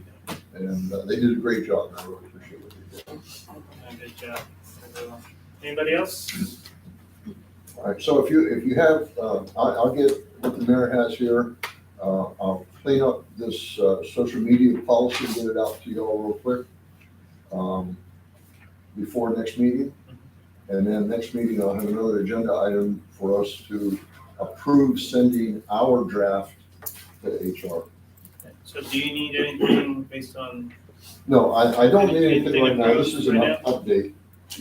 It says consider an act Yeah, upon request. No, I move that we take no action until Okay. we get this. Yeah, second? Okay. Any further discussion? All those in favor? Aye.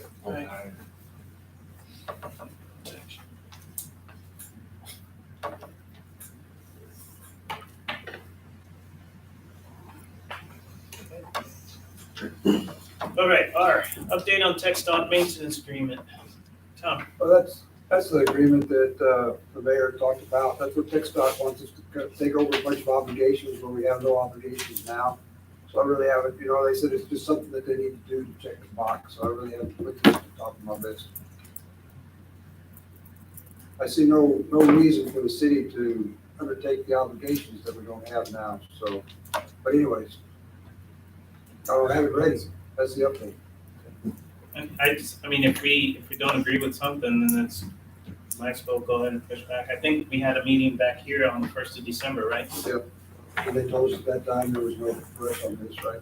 Yep. Just wondering, see what the update is. Yeah. See where we're at. What types of things are they talking about? All they want us to maintain the right of way. Yeah. But honestly, they're not doing it even right now. So some of the things that they're not doing. We're not taking it away from them, it's not getting. So, and it's based on their priorities and the things that they're doing. I mean, and it's a common agreement. I checked with some of the other cities. It's pretty much the way that TxDOT is going with some of the things. The biggest challenge in the discussion one was during the winter storm or anything like that to be able to take care of, just making sure that our roads are taken care of. Their priority is the interstate. That's their number one priority. And then of course the main roads that are state highways too. I will say, I'll give them credit. They've done a really good job when we've had the cold weather, and even this year when we had to, came out here at 2, 3 o'clock. I'm driving around and trucks were out there. They're doing what they normally do. That's the time that they take care of business. So they've done a good job. And I know, I'd like to thank the police also for helping us out with monitoring those road conditions too, in case we needed to. But I appreciate the update, Tom. We just need, if we need to go ahead and respond back and say, hey, let's relook at this, I'd rather relook at it. They told us they were going to make any changes. So we push back, and they say Austin telling them to get this thing passed so they can just check the box. So, I mean, we can do that, but I'm always hesitant about, There's a price tag attached, Yes. right? yes. Under the current maintenance agreement, I mean, that dates back to what, 60s? Yes. And, I mean, under that, there's supposed to be no diagonal parking on Main Street. That's right. That's currently what, we have going on. My question would be is if we go with this new maintenance agreement, how is that gonna impact? Because right now, that's where everyone parks. Are we gonna be required to find off-street parking for the businesses on Main Street?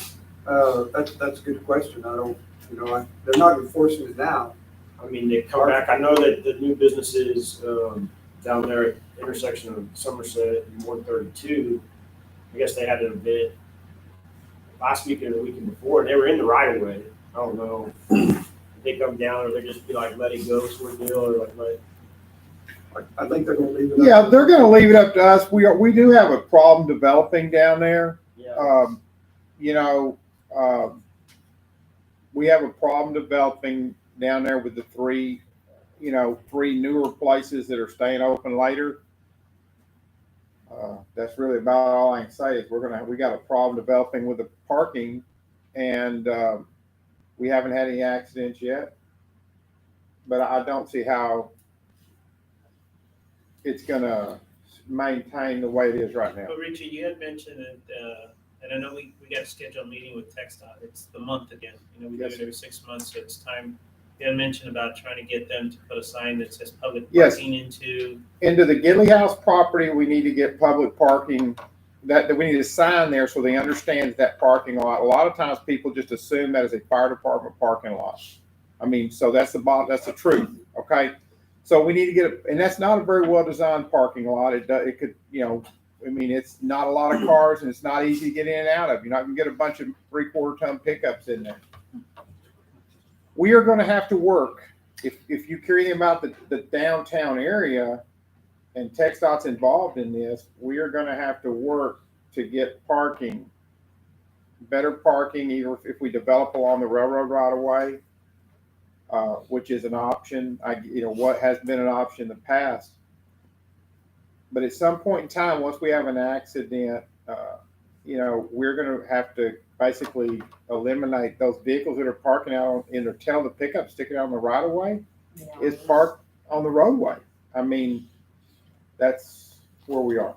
Without saying a lot, that's. I mean, from a PD standpoint, can start warning people like, hey, you're hanging out 6 inches from the travel lane. Yeah, we've got a lot of new businesses, and I hate going down there to people and, trying to roust them over that. But, when we draw that line in the sand, it's going to affect a lot down there, including like even Brad Boyd's building. I mean, there's a lot of places down there it's going to affect. Brad's truck is the main culprit every time. I don't know about that. But regardless, if you start paying attention, look at where the shoulder is, you'll see what we're talking about. We have a problem developing. And because if we were in Canepa or Savannah, where we're off the main road, it wouldn't be as big of a deal. But we've got how many commuters going down that road? It's like 12,000. And there will be more every day. Yeah, people are always trying to back out. They're trying to back out. Yeah, so, I mean, I just the other day I was driving down 132 and someone almost hit me backing out. Yes. So. Yes. We still have that agreement with the railroad, don't we? I think the problem you run into, it's dark, it's dirt, it's not the norm. And people, if you make it nicer, you make it nice, people will start parking. Using it. they need to have, Yeah, but- you got to be careful. We need to have a defined area so they don't. Sometimes at night, the problem is they get too close to railroad tracks. They don't realize it. They're in a hurry to get in there and get something to eat or drink, adult beverage, which I don't consume. But they get in there. Well, I don't throw that in there. I'm a Baptist. I don't dance. I don't gamble. I gamble. But anyway, okay. So we need almost, really, be honest with you, a task force on downtown parking. If you want to do a committee or something, think about that in the future, because that's going to be more just the police. I go out there and tow people's cars and give them tickets, but that's not helping people. The guy at the new Railhead Cafe, he told me that the railroad police came by and told him that he expects them to parallel park on that street, not to pull in by the railroad. He wants parallel parking. And we can work with the railroad. We're conversation to have with multiple agencies, probably. Yeah, and we know the railroad police guys, and that we had to call them down over a parking issue over there because we were going to tow a vehicle that was abandoned there, and the railroad said, the guy said, I'm not doing that, and I'll come down there, I'll tow it. And then he talked to the owner, and he said, I don't have to give them any time. They're parked. They're unsafely. They're trespassing. He goes, you got to give them 72 hours. I don't have to give them anything. So we need to work on it, but it's going to be multifaceted. It's not going to be something just the police. It's going to take a whole. But we're going to have a problem if the popularity of those places continues down there. It's going to. They're going out of business soon. Huh? The business is going out anytime soon. Not from the cars I've seen. So, I mean, my thing, of course, is going back to the maintenance agreement. That's the original one. I don't even know what the new one says. It even talks about parking on Main Street, but that's going to be a problem. I mean, it's just going to, like you said, multifaceted issue that the city, the railroad, TxDOT, everyone's going to have to work together to figure out a safe alternative. I mean, that's my biggest thing is, right, people backing out. We've got the crosswalks down there. They've got the fancy crosswalks, like they used to have in big cities. We got them. We need to work on the Gidley House property that's parking lot already. We need to look at the existing Gidley House property and see if some of that could be, could be adapted. I don't know where trees and stuff are. Maybe you could adapt to put, 10 or 12 parking spots in there. Tear it down, make it all. Josie, the one thing, Big we had talked downtown about parking is we need to get lighting in that area. But we'll put it on the agenda to get the council to approve it, but we need lighting in that parking lot. Would Methodist Church let us park on their parking lot and just people could walk over there to the businesses? Well, they've let us. You know, for different events. I think that's the problem, is as nobody's having an event. You know, when Bob Roberts Senior had that property for sale down there, it went pretty reasonable. I thought that'd have been a wonderful for the city to buy and make into parking. But of course, sometimes we don't have that vision, because who would have thought we're gonna have now we're gonna have a downtown nightlife. Which we got a downtown nightlife now. What? Downtown nightlife. That's where people go honky tonking, basically. Those people who drink it don't have it. Yeah, those people. See, I think Mr. Pizza should be a honky tonk. Why can't you bring back Mr. Honky Tonk? Well, if y'all fire me, I will. Well, don't, be careful what you wish for. So moved. At least on Monday nights, I'll have something else to do. I'll sweep up around the honky tonk. Better stop where you're at. All right.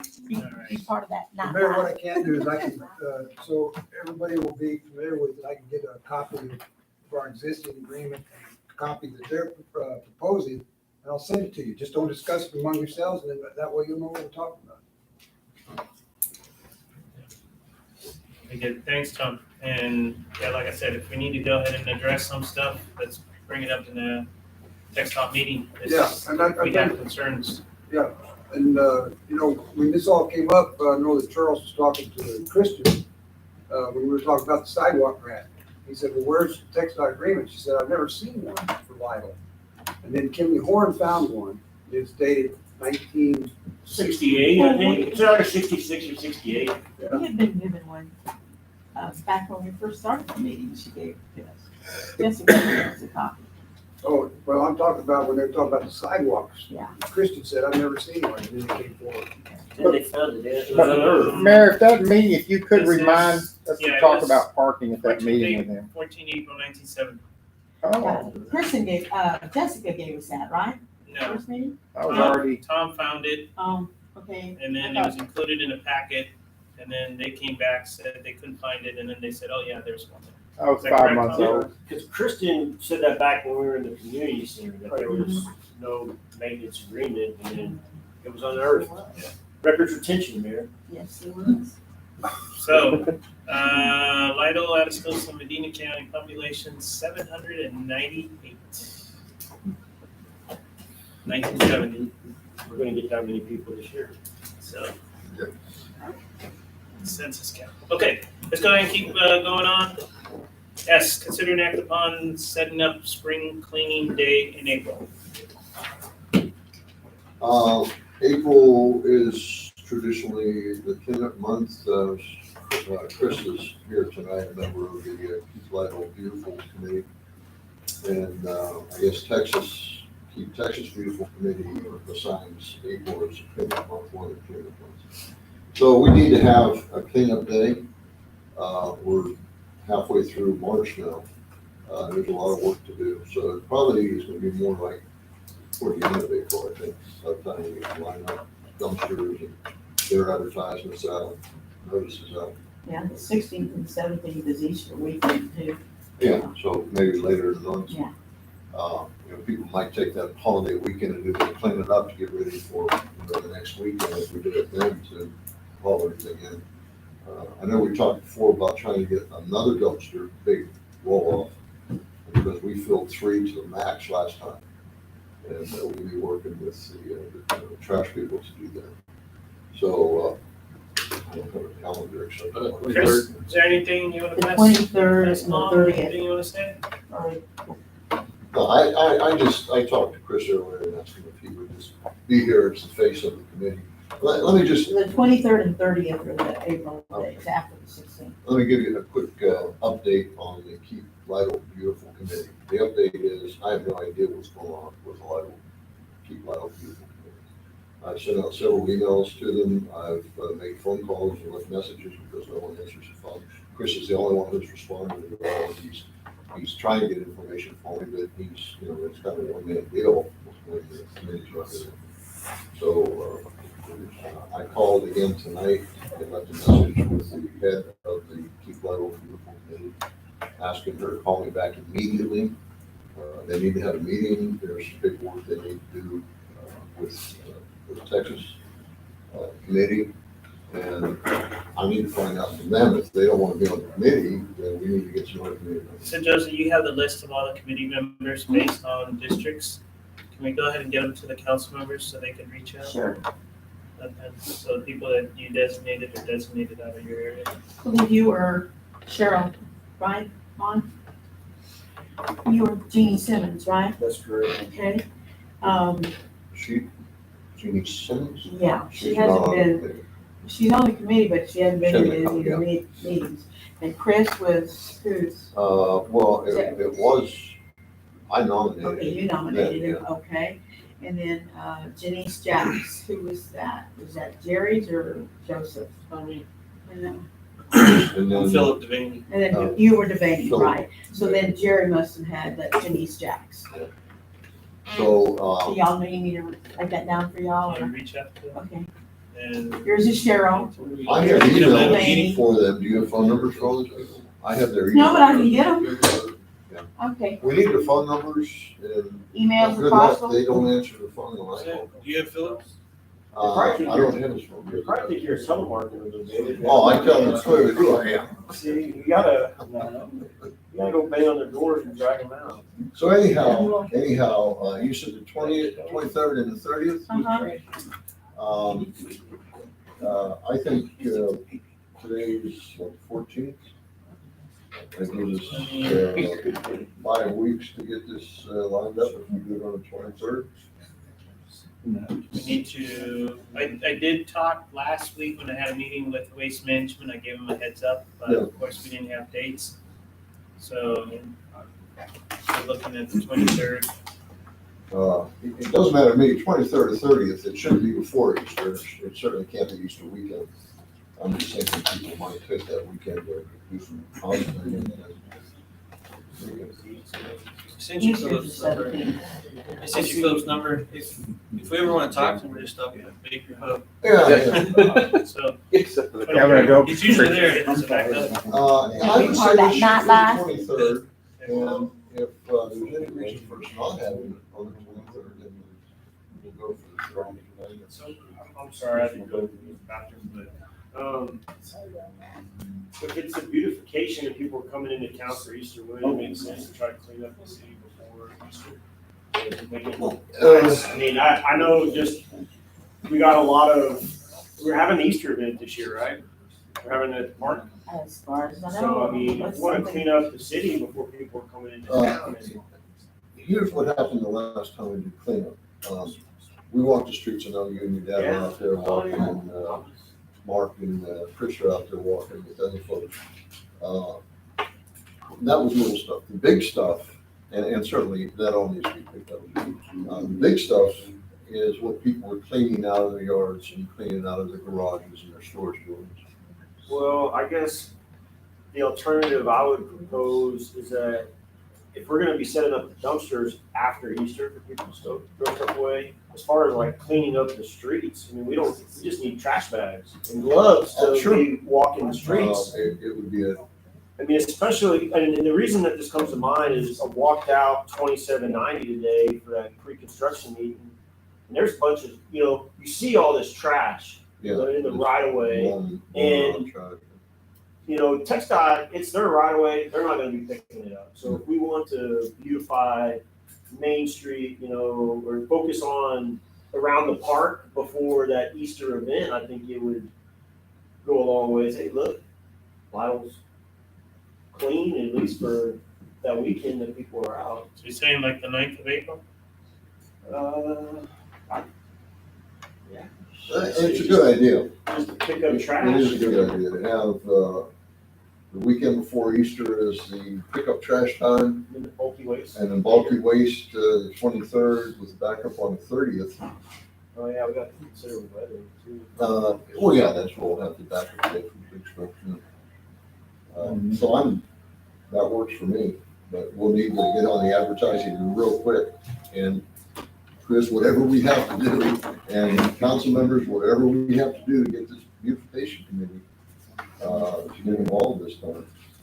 Last time, again, Chris was out helping us, I think maybe one of the ladies was helping us, but not many more. I don't think Philip had been. No, Philip didn't Part of come out, it, but I think Janice was here. Mhm.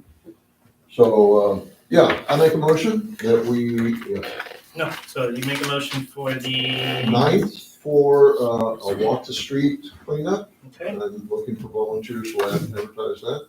And the 23rd for a bulk trash drop off with the backup of the 30th for weather. okay, 23rd, the initial day for the dumpster. Thank you, Sean. Very good. 30th would be the backup for that. No, I 100%. Good, any further discussion on that? I'll second it, yeah, you want. Okay, all those in favor? Alright. Any opposed? Okay, perfect, awesome. Okay, T, discuss a reset date for workshop with Representative Kimley Horn on the adopting policy and procedures for managing growth. Charles. Thank you, Mayor. I move that we establish a new workshop date with representatives from Kimley Horn on adopting policies and procedures for managing growth. What date are you looking at? March the 24th between 1 and 6 p.m. is the window that was given to me. That is a Thursday, I believe. March the 24th is a Thursday. And what time are you looking at? Between 1 p.m. and 6 p.m. Would that be here in, City Hall. because I think we have court that day. Is that the second Thursday? Thursday? It is the 4th Thursday. Yeah, so it's court. Yeah, good day. Well, I mean, we can meet anywhere, it doesn't matter. That's the date that was provided to me from Kimley Horn. So it wouldn't be that whole time, it's some. No, I mean, we can do it after, what time does court end at? Court starts, they're already gathering here at 1. It and ends they normally may not around be over 5. till 5. So if we, 5:30, does that give everybody enough time to clear out? Oh, yeah, I think so. They were at I think 5:30. a couple of weeks ago, they were here till 5:30. There's no reason, I mean, do we have to do it in here for the workshop? Can we do it over at the senior center? If you wanted to. It doesn't matter to me, it's up to the council where, whatever works best. We can have it at the city park, Do it in the bathroom. There's nothing being done in those rooms. Yeah, well, how many folks are you envisioning on this? Well, from the public, I doubt anybody, unless people catch wind at court. I mean, it's probably 2 people from Kimley Horn, if even that, and then whoever can attend from the council. I mean, it's an information workshop. Well, Richie, don't we use a back place? Don't you sometimes? The meet back in room court? over here? Yes. Well, Yeah. So, sometimes. Well, it's up to the judge. If the judge has But I someone will with tell warrant, you, the parking is there's no atrocious. parking to get anybody. Y'all wouldn't have a place to park Probably anyway. the senior center would be the best, Yeah. because the parking would be, so 24th, starting at 1:00. can it be 2:00? Just to I mean, it can give me be a take any care- time care of between some 1 and stuff. 6. is How what much it- time does she need? It's maybe 45 minutes tops. Oh, okay. So it's not, originally this item, they were gonna come out and talk during the council meeting and try to cram it all in for 5 minutes. And then I spoke to them for probably an hour, and of course, it probably got long-winded, but I think they can, I don't have to say anything, I'll just sit there and they can talk to the rest of you and inform, any questions that arise, you can ask them at that time. But it's basically tied into an agenda item that we've tabled a couple times now for going out for a diagnostic review of our city ordinance. And it stems from all the growth we're having out here, and it is in the event that we are incapable of getting the necessary infrastructure in place, there are means and measures to slow and control that growth so we don't get into trouble. And it's lessons learned from Kimley Horn's dealings with Bernie and Shirts and a lot of other areas around the metropolitan area that have experienced exponential growth in the past decade. So that's basically, it's a lot. Of course, that's a very simplified breakdown of it. They have a lot of stuff to fill our heads with. So to answer your question, Joseph, I would say no more than 45 minutes. 2 o'clock. Works for me. So Mayor, I move to amend my motion to hold a workshop with representatives from Kimley Horn on adopting policies and procedures for managing growth at 2 p.m. on March 24th at the Senior Citizen Annex at the community center. Okay, I got a motion. Second. Okay, any further discussion? All those in favor? Aye. Any opposed? Thank you. Appreciate that. Okay, you discuss and take possible action on taking necessary steps to have the city designated as a tree city USA. Charles. So, in looking at ways to beautify the city, I came across this designation. I think it's from the Arbor Day Foundation and the National Association of State Foresters. They recognize municipalities across the nation based on certain criteria that you can see in this handout. And I felt like we as a city already have some of that in place. In doing a little more research, we have approximately 1,220 municipalities across the state of Texas, and only 94 recognized as tree cities. I feel like it's something that long-term improvements made to the city, that planting a tree or dozens of trees a year is going to be something that 40, 50 years from now, our kids and grandkids can enjoy. And there's a lot of information that's going to, cut down on pollution. It's going to make it healthier. People are going to have, places to be in the shade during the hot summer. But I would want to say that we already have the Parks Department, that they would fall under that. We have a tree care ordinance that might need to be updated, but I think we have a tree care ordinance in place. As far as the budgeting, it says that to qualify, we would need to budget $2 per capita. So that's $6,200 a year right now. I mean, that's going to increase a little bit in the coming years, but trees, in my opinion, are one of the best long-term investments that we can make.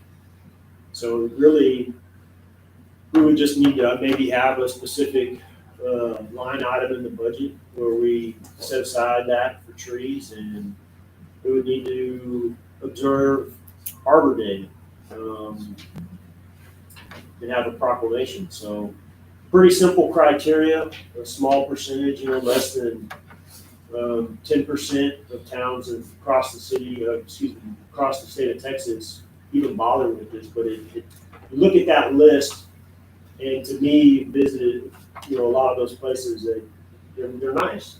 People look at them and they say, well, this is a nice community to live in. That's what I would like for our existing residents and people who visit, people who move out here, say, well, look, as a city, we are taking care of some long-term, benefits. I mean, I think about the live oak trees that were planted over there by the elementary school, probably in the early 90s. And you look at them now, they're nice trees. Why did we stop? Why haven't we planted more trees? Why can't we plant 40, 50 trees a year?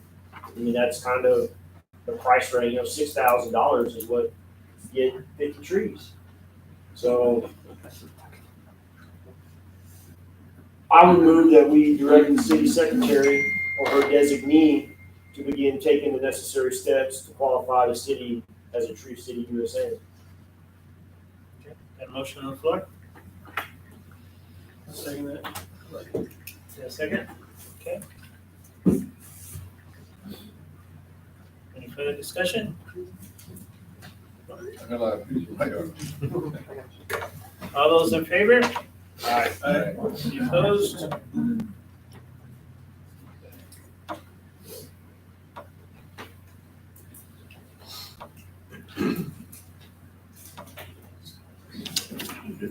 We need to check our ordinances, we need to create a, right? Well, if you look at standard one on the handout, it says, that, where is it, city department, we have a parks department, right? They're in charge of taking care of the trees. So, of course, this is an informational thing as far as looking at their criteria, put it in the application. Maybe we do need to, which that's why I guess we need to do more research on it. I know that Arbor Day is coming up, so we might be able to extend it to later in the year because I think Texas observes Arbor Day at a different time. So just basically, Ms. Compa or whoever she wants to pass this on to, checking with them and seeing what we still need to do. I don't think we need to answer your question over there, I don't think we need to form a committee. I think it's one of the options, but I don't think it's. No, but eventually we'll need to have a group, right, group of citizens.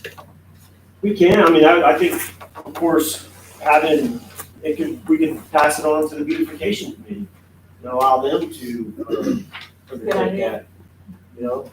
That, and of course, picking up trash is one thing, they just all go hand in hand, like minor improvements, and if the beautification committee says, well, it'd be nice to have some trees here, planted here, go with their recommendations, and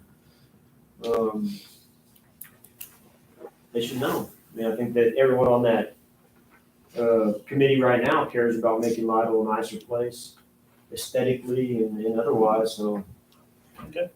If Christopher wants to talk it over with the rest of the committee and see if they'd like to take that on, I'm all for them. Sure, open it up to just a general citizens.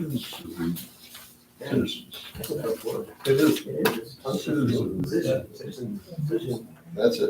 Yeah. Now you got me on. All right, okay, just writing down the three things that go along with it, just to make sure to keep that in check. Yeah, it's good.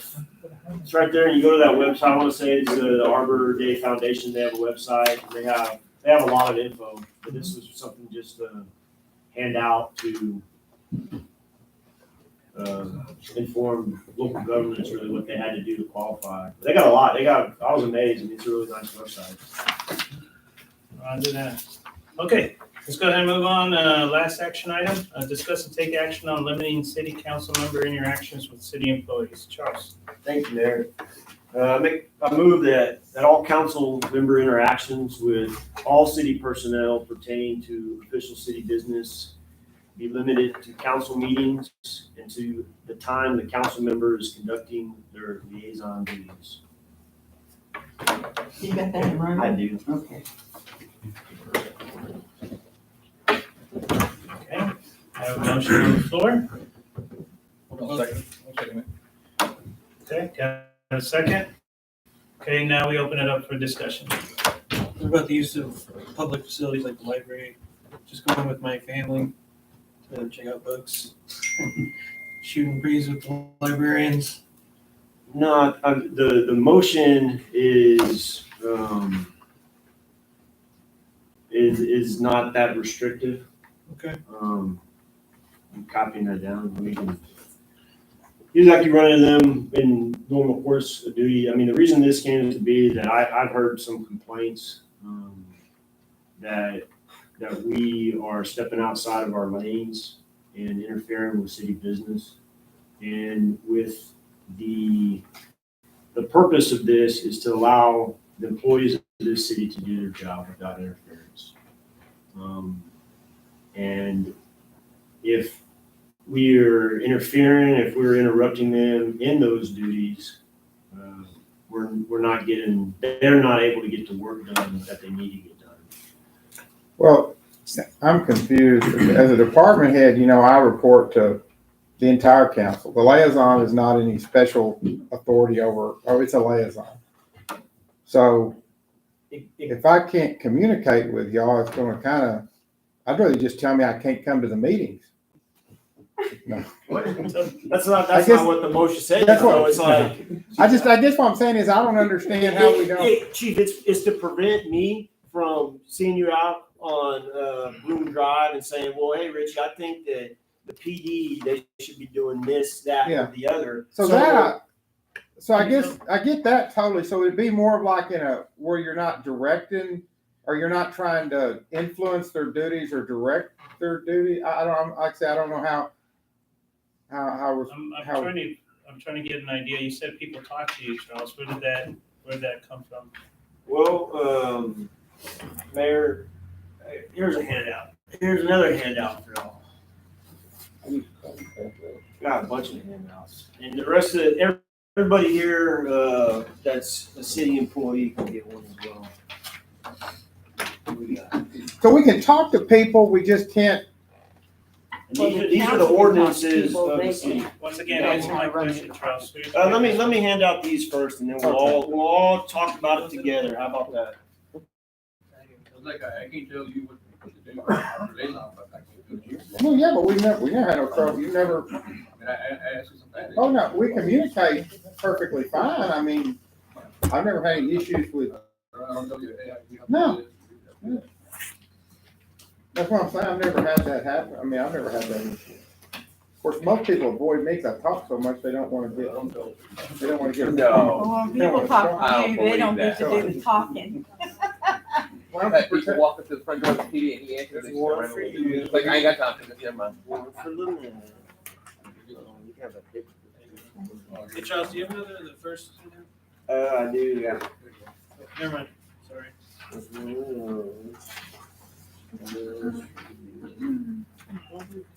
Yeah, what do you have? And like I said, I live darn near across the street from you, so I mean, like, if I gotta look on my cameras and there comes Charles, I gotta get inside or somebody's gonna accuse me of talking. That's why. Now my wife would probably go for that because she says I talk too much to everybody. More people walk by, nobody. Yeah, just play it.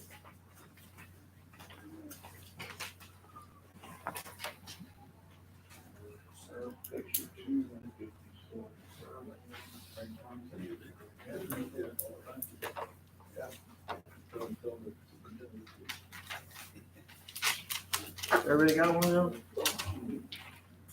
Okay, so to answer your question, Mayor, it was brought to my attention that there was a counseling session conducted 2 weeks ago regarding one of the directors of the city, one of the departments. And quite frankly, that's stepping out of your lane. Because as a legislative body, we as the council. Once again, I'm asking you a question. Who brought it up to you? Well, let me ask you this, Mayor. If you No, answer my conducted, question. Who brought it up to you? well, Ms. Compa brought it up to me. Okay. Ms. Compa brought it up to me. I talked to Sam because he was part of this as well. So my question to you is, was there a counseling session conducted in regards to one of our employees? There was a discussion about things that needed to be taken care of. Yes. A discussion. It wasn't a counseling session. At no point in time was this employee ever threatened with demotion or having to step down. No, there was an option that was given to the individual whether or not he would actually consider. See, okay, here's the thing. I'm a little bit concerned with this because you're bringing up things that is coming from a source that should not be bringing it up. If she had a concern about this, it should be coming to David.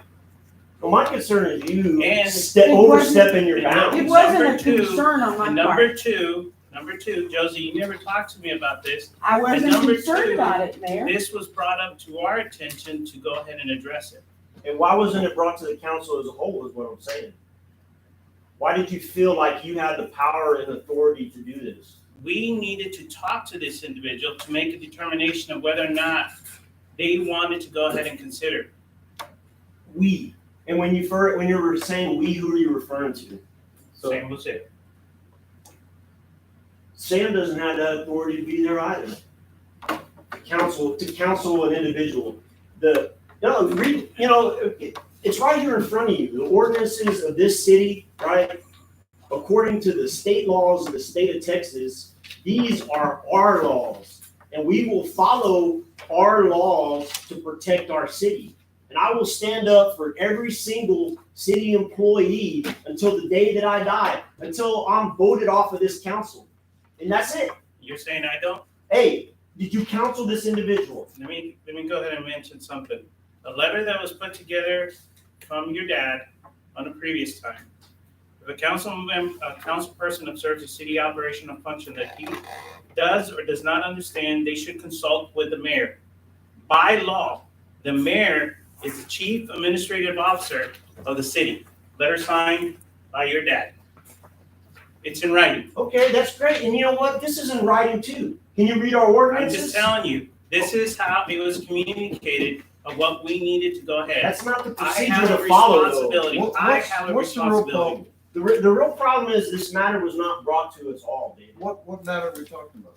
Mayor, what matter? What was the counseling about? I don't know that we should. If we had a city administrator, we wouldn't be dealing with it. And bingo. Here's the thing that is going on. You gotta take into consideration that our council is a working council. We are asked to do things, to go ahead and take care of things that normally would be hired. We hire somebody to handle those things. Those folks are not here to take care of it. Unfortunately, we have challenges, and sometimes you gotta step in and be able to help out. I have a legal responsibility. Your dad quoted it on the letter on there that I'm the chief in the sense of the responsibility of taking care of the people, and I'm gonna hold that accountable. And Josie, I'm still surprised that once again, why are you talking outside and bringing this through a different source?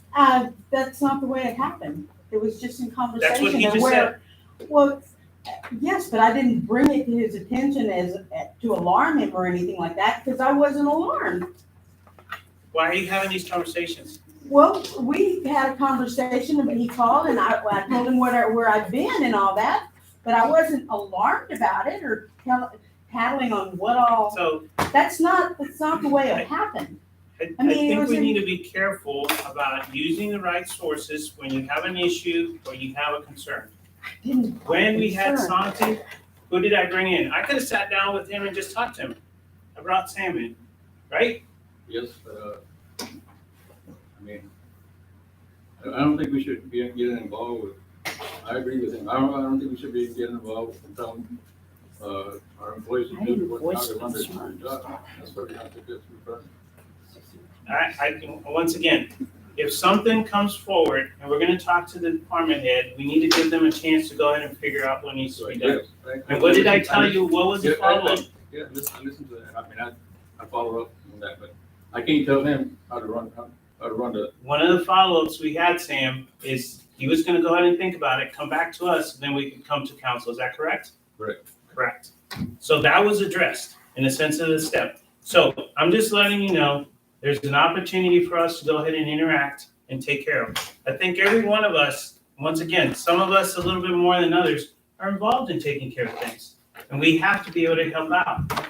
Now, some of these things, people come to us and they ask us for advice. Take that into consideration too. So just because they come over, well, we're not gonna do anything for it. We're gonna address it, right? Yes, I'll address it. But I'm not gonna tell him how to do it. I'm not gonna tell him. "Hey, you gotta do There's a this, difference do that." between counseling and suggesting. So you can suggest, but you can't tell him, you can't. Well, I mean, that's the issue at hand here. The mayor counsels somebody. Josie, some of the recent conversations that I had, and you've been asking for advice. What is what I normally tell you? my recommendation, but you make the decision, right? Right. Mayor, I wasn't alarmed. It was just, it happened in conversation as to where the meeting that I was in and, that was it. I mean, I wasn't that alarmed about it. I know that the council serves as the appeal board if there's a grievance. So I know that y'all have to be careful with that. But, I mean, I didn't bring that up. I didn't. What difference does it make? Well, I mean, he's asking me, he's acting like I went to them with, I mean, you're. I didn't do it. I mean, So I know, going but I back, mean- going back to the motion that actually was put together this afternoon. Charles, where were you at this afternoon? Where did we meet? In a field, off 2790. Okay, so how were you invited to that? How was I invited? I caught wind of it. So you just showed up? I stand because you're saying employees, you're involved. James was out there. James, did we even talk about anything? I'm just saying. No, I mean, I wasn't telling James, hey, James, you need to do this. So the other portion Was is. that not a pre-conference meeting with the city? Am I not a member of this legislative body? Was I not elected to sit in District 5? That is not your district. So what? Okay. We serve the whole. We serve the whole city. So. We serve the whole city, Once again, and I was not interacting with anybody from the city. But see, here's the deal, Mayor, that you counseled somebody when you shouldn't have been. This is not the Air Force, sir. This is not. We have laws to follow and procedures to follow. Yeah. And I have responsibilities to follow. But whenever it breaks the law, you're crossing the line there. And so, like I just said, I'm going to stand up for every employee in this city. I was just following what I have a responsibility. No, I mean, Would counseling imply that you say, I'm gonna have a counseling session, I'm gonna take notes, I'm gonna put this in your record? David, it's before the council as a whole. It's us, all of us together, not just you and him or you and me. It's all of us together as a council. Okay, here's a question I would have on the motion. Discuss, take action on limiting city council member interaction. Who is going to judge? I would hope that something is beyond that limit. I would hope that the employees of the city are able to recognize if I go in and tell Paola or I tell Lynette or Matt or Cassandra or Santi how to be doing their jobs, that they would report me to you and say, look, Charles is over here and he's stepping over the line, and slap my hand and tell me no, because that's out of place. Okay, but I agree with you. Do we need a motion to do that? We're all adults in this room.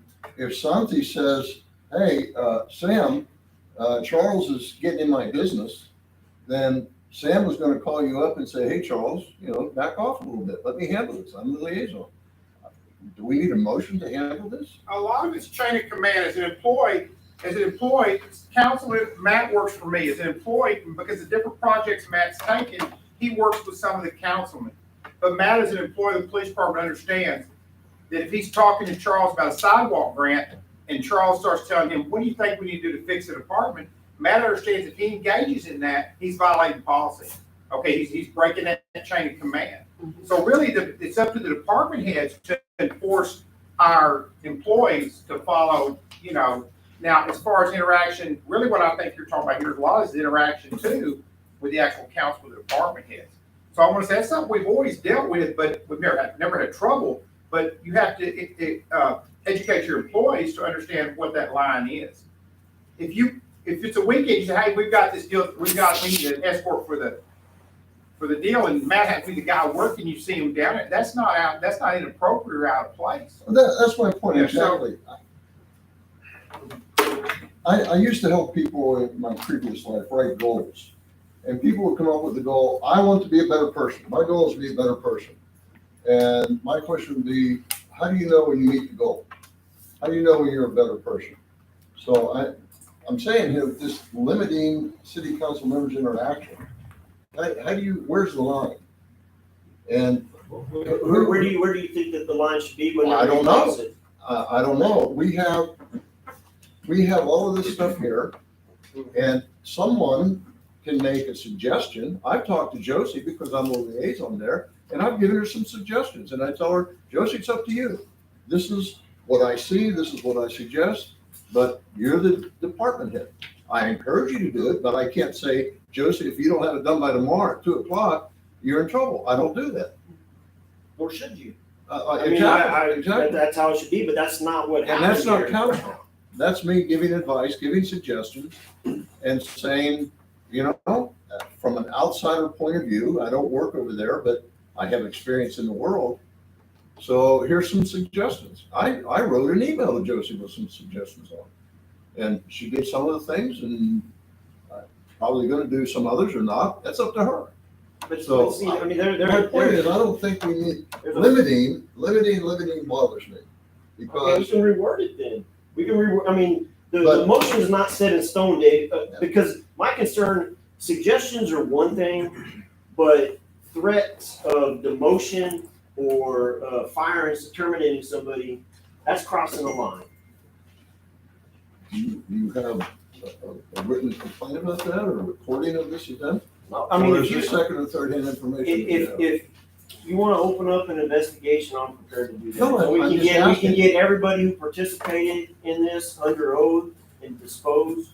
But the thing is this, my ultimate thing is to take care of these employees. That is it. And it's Oh, mine too. But it's Oh, isn't also it that you taking take care of the care of city. It's Yes, also sir. taking care of the Yes, city. sir. Okay, so then why did you conduct the counseling session then? Okay, we have a motion on the floor. We have a second for us to go ahead and do that. I'll go ahead and put it out for vote. So all those in favor, for us to go ahead? All those opposed? Aye. Okay, we have a tie. You said aye, so is that a nay? He asked for opposed. I agree that I'm opposed. So we have a tie. I get a chance to go ahead and place a vote on this one. And I'll go ahead and go with the folks for the nay, unless placing any kind of limit with the city council members' interaction with city employees. Thank you, appreciate that. W, informational items. Anybody want to pass any info? I do. Okay. On Wednesday afternoon at 1:00, we're in the mayor's office. TML will be coming out to present the city with a longevity award. The city's been part of the group insurance, with TML for 43 years now, and they want to recognize us for that. So if any of y'all can make it, you're Say invited. it, time and date again, Joseph? It's Wednesday at 1:00.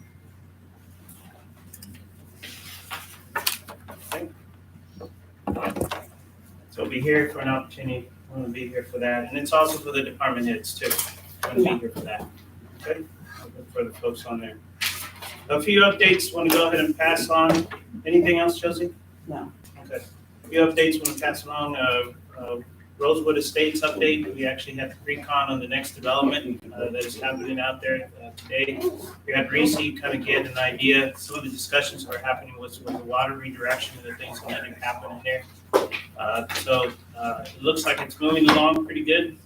The developer is going to be LGH. LGI. So they're going to be it's another one that is off of Highway 90. So you're going to see the same type of homes that we actually had.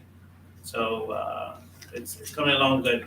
We want to pass on, we do have some concerns over on Saddle Ridge, things that we need to go ahead and address. So we're going to take care of that. James has been having some issues with some of the meters that are being placed out there. So we're going to be addressing some of those things that we need to take care of too. Going along with that. Just for your information, and based on the advice, Tom, thank you for your help on this one, is I just want to let the council know that the city secretary had a formal complaint against her. We'll go through the appropriate channels to handle the complaint. Council will get involved at the appropriate time. So it's just letting you know. Okay, thanks, Sam. Appreciate that. Thanks, General Care Control on the facility cleanup. And just a reminder for everybody, we actually have the yard sale coming up on the 19th of March. Santi, still looking for donations? Yes, yeah, we're getting a lot coming in already this week. Did you see our stuff today? No, I haven't, I didn't get to go by, but Wayne was telling me about it. Yeah. That he came today. Thank you. Okay. So just to let you know on that. No, man. So next meeting, just to give everybody a heads up, since we'll go through the department heads, we have evals, so we'll get into that. Just a reminder, the department heads will get the evals first, to go ahead and do a self, be able to turn it in, and then of course we'll have our workshop. We'll go ahead and do the final product, be part of that. We had a meeting last week, Charles was part of it, with renaming the Reese Foster Way. Met with Lido ISD, Josie was there too, Paula was there. So we've got things that we're getting lined up for that. It's still gonna be on the 8th of April. We have one more meeting that we'll have in a couple of weeks to go ahead and iron out, but I think it's gonna be a great opportunity for us to highlight some great individuals too. Is it on a Saturday? That's on a Friday. Friday at 4:30. Right. Want to thank the folks who got involved helping out. I know Melissa with CPS and Josie getting our lighting done. Mesquite Street is now finally done. Took a while to go ahead and get that, and Railroad too. So the comment about the lighting in the back, it's a lot better in that little section. They actually took care of 2 of the lights that are back there, so it looks better. Special thanks to St. Andrews, especially with the fish fry on there, but I honestly, special thanks to them because of the COVID testing. They really helped us out and be able to do that, and they're still offering the opportunity if somebody needs to get it, that they'll actually take care of them. They'll schedule something or do a housebound visit. Special thanks to Grace Bible Church too for their assistance on the food distribution. They've recently done that, and here we've had some families that have asked for help, and they also have helped out, just like Methodist Church has done. Special thanks to the PD for working some of the special emergency management projects, and especially notifying all of our businesses with the frontage roads. Really appreciate that. Matt, thank you for your help, and Richie too, with working with Ronnie as we do the final tweak on the things that we need to take care of. So I appreciate that. Congrats to the Lido Band. Like it was mentioned earlier, first division on UIL competition. Our track folks are doing really good too. So we got a lot of movement in that side too within our school district. Birthdays, Lynette, this past weekend. So if you haven't had a chance, make sure you wish her belated birthday. That's awesome. Yeah. The last thing on there is I just asked the council and everybody, special prayers to our Ukraine families. A lot of difficult times that's going on the other side of the world. Please keep them in your prayers. There's a lot of great people on that side of the world that are trying to help out, not only the country, but families during that time. So I appreciate it. Is there any last minute things we need to pass on? Okay, with that in mind, it's 9:45. Can I get a motion for us to go ahead? Second. Second. Okay, all those in favor? Nay. Okay. I started off not being, what I say, don't drink. Continues like this, I might start. All right. 6 in the morning, man.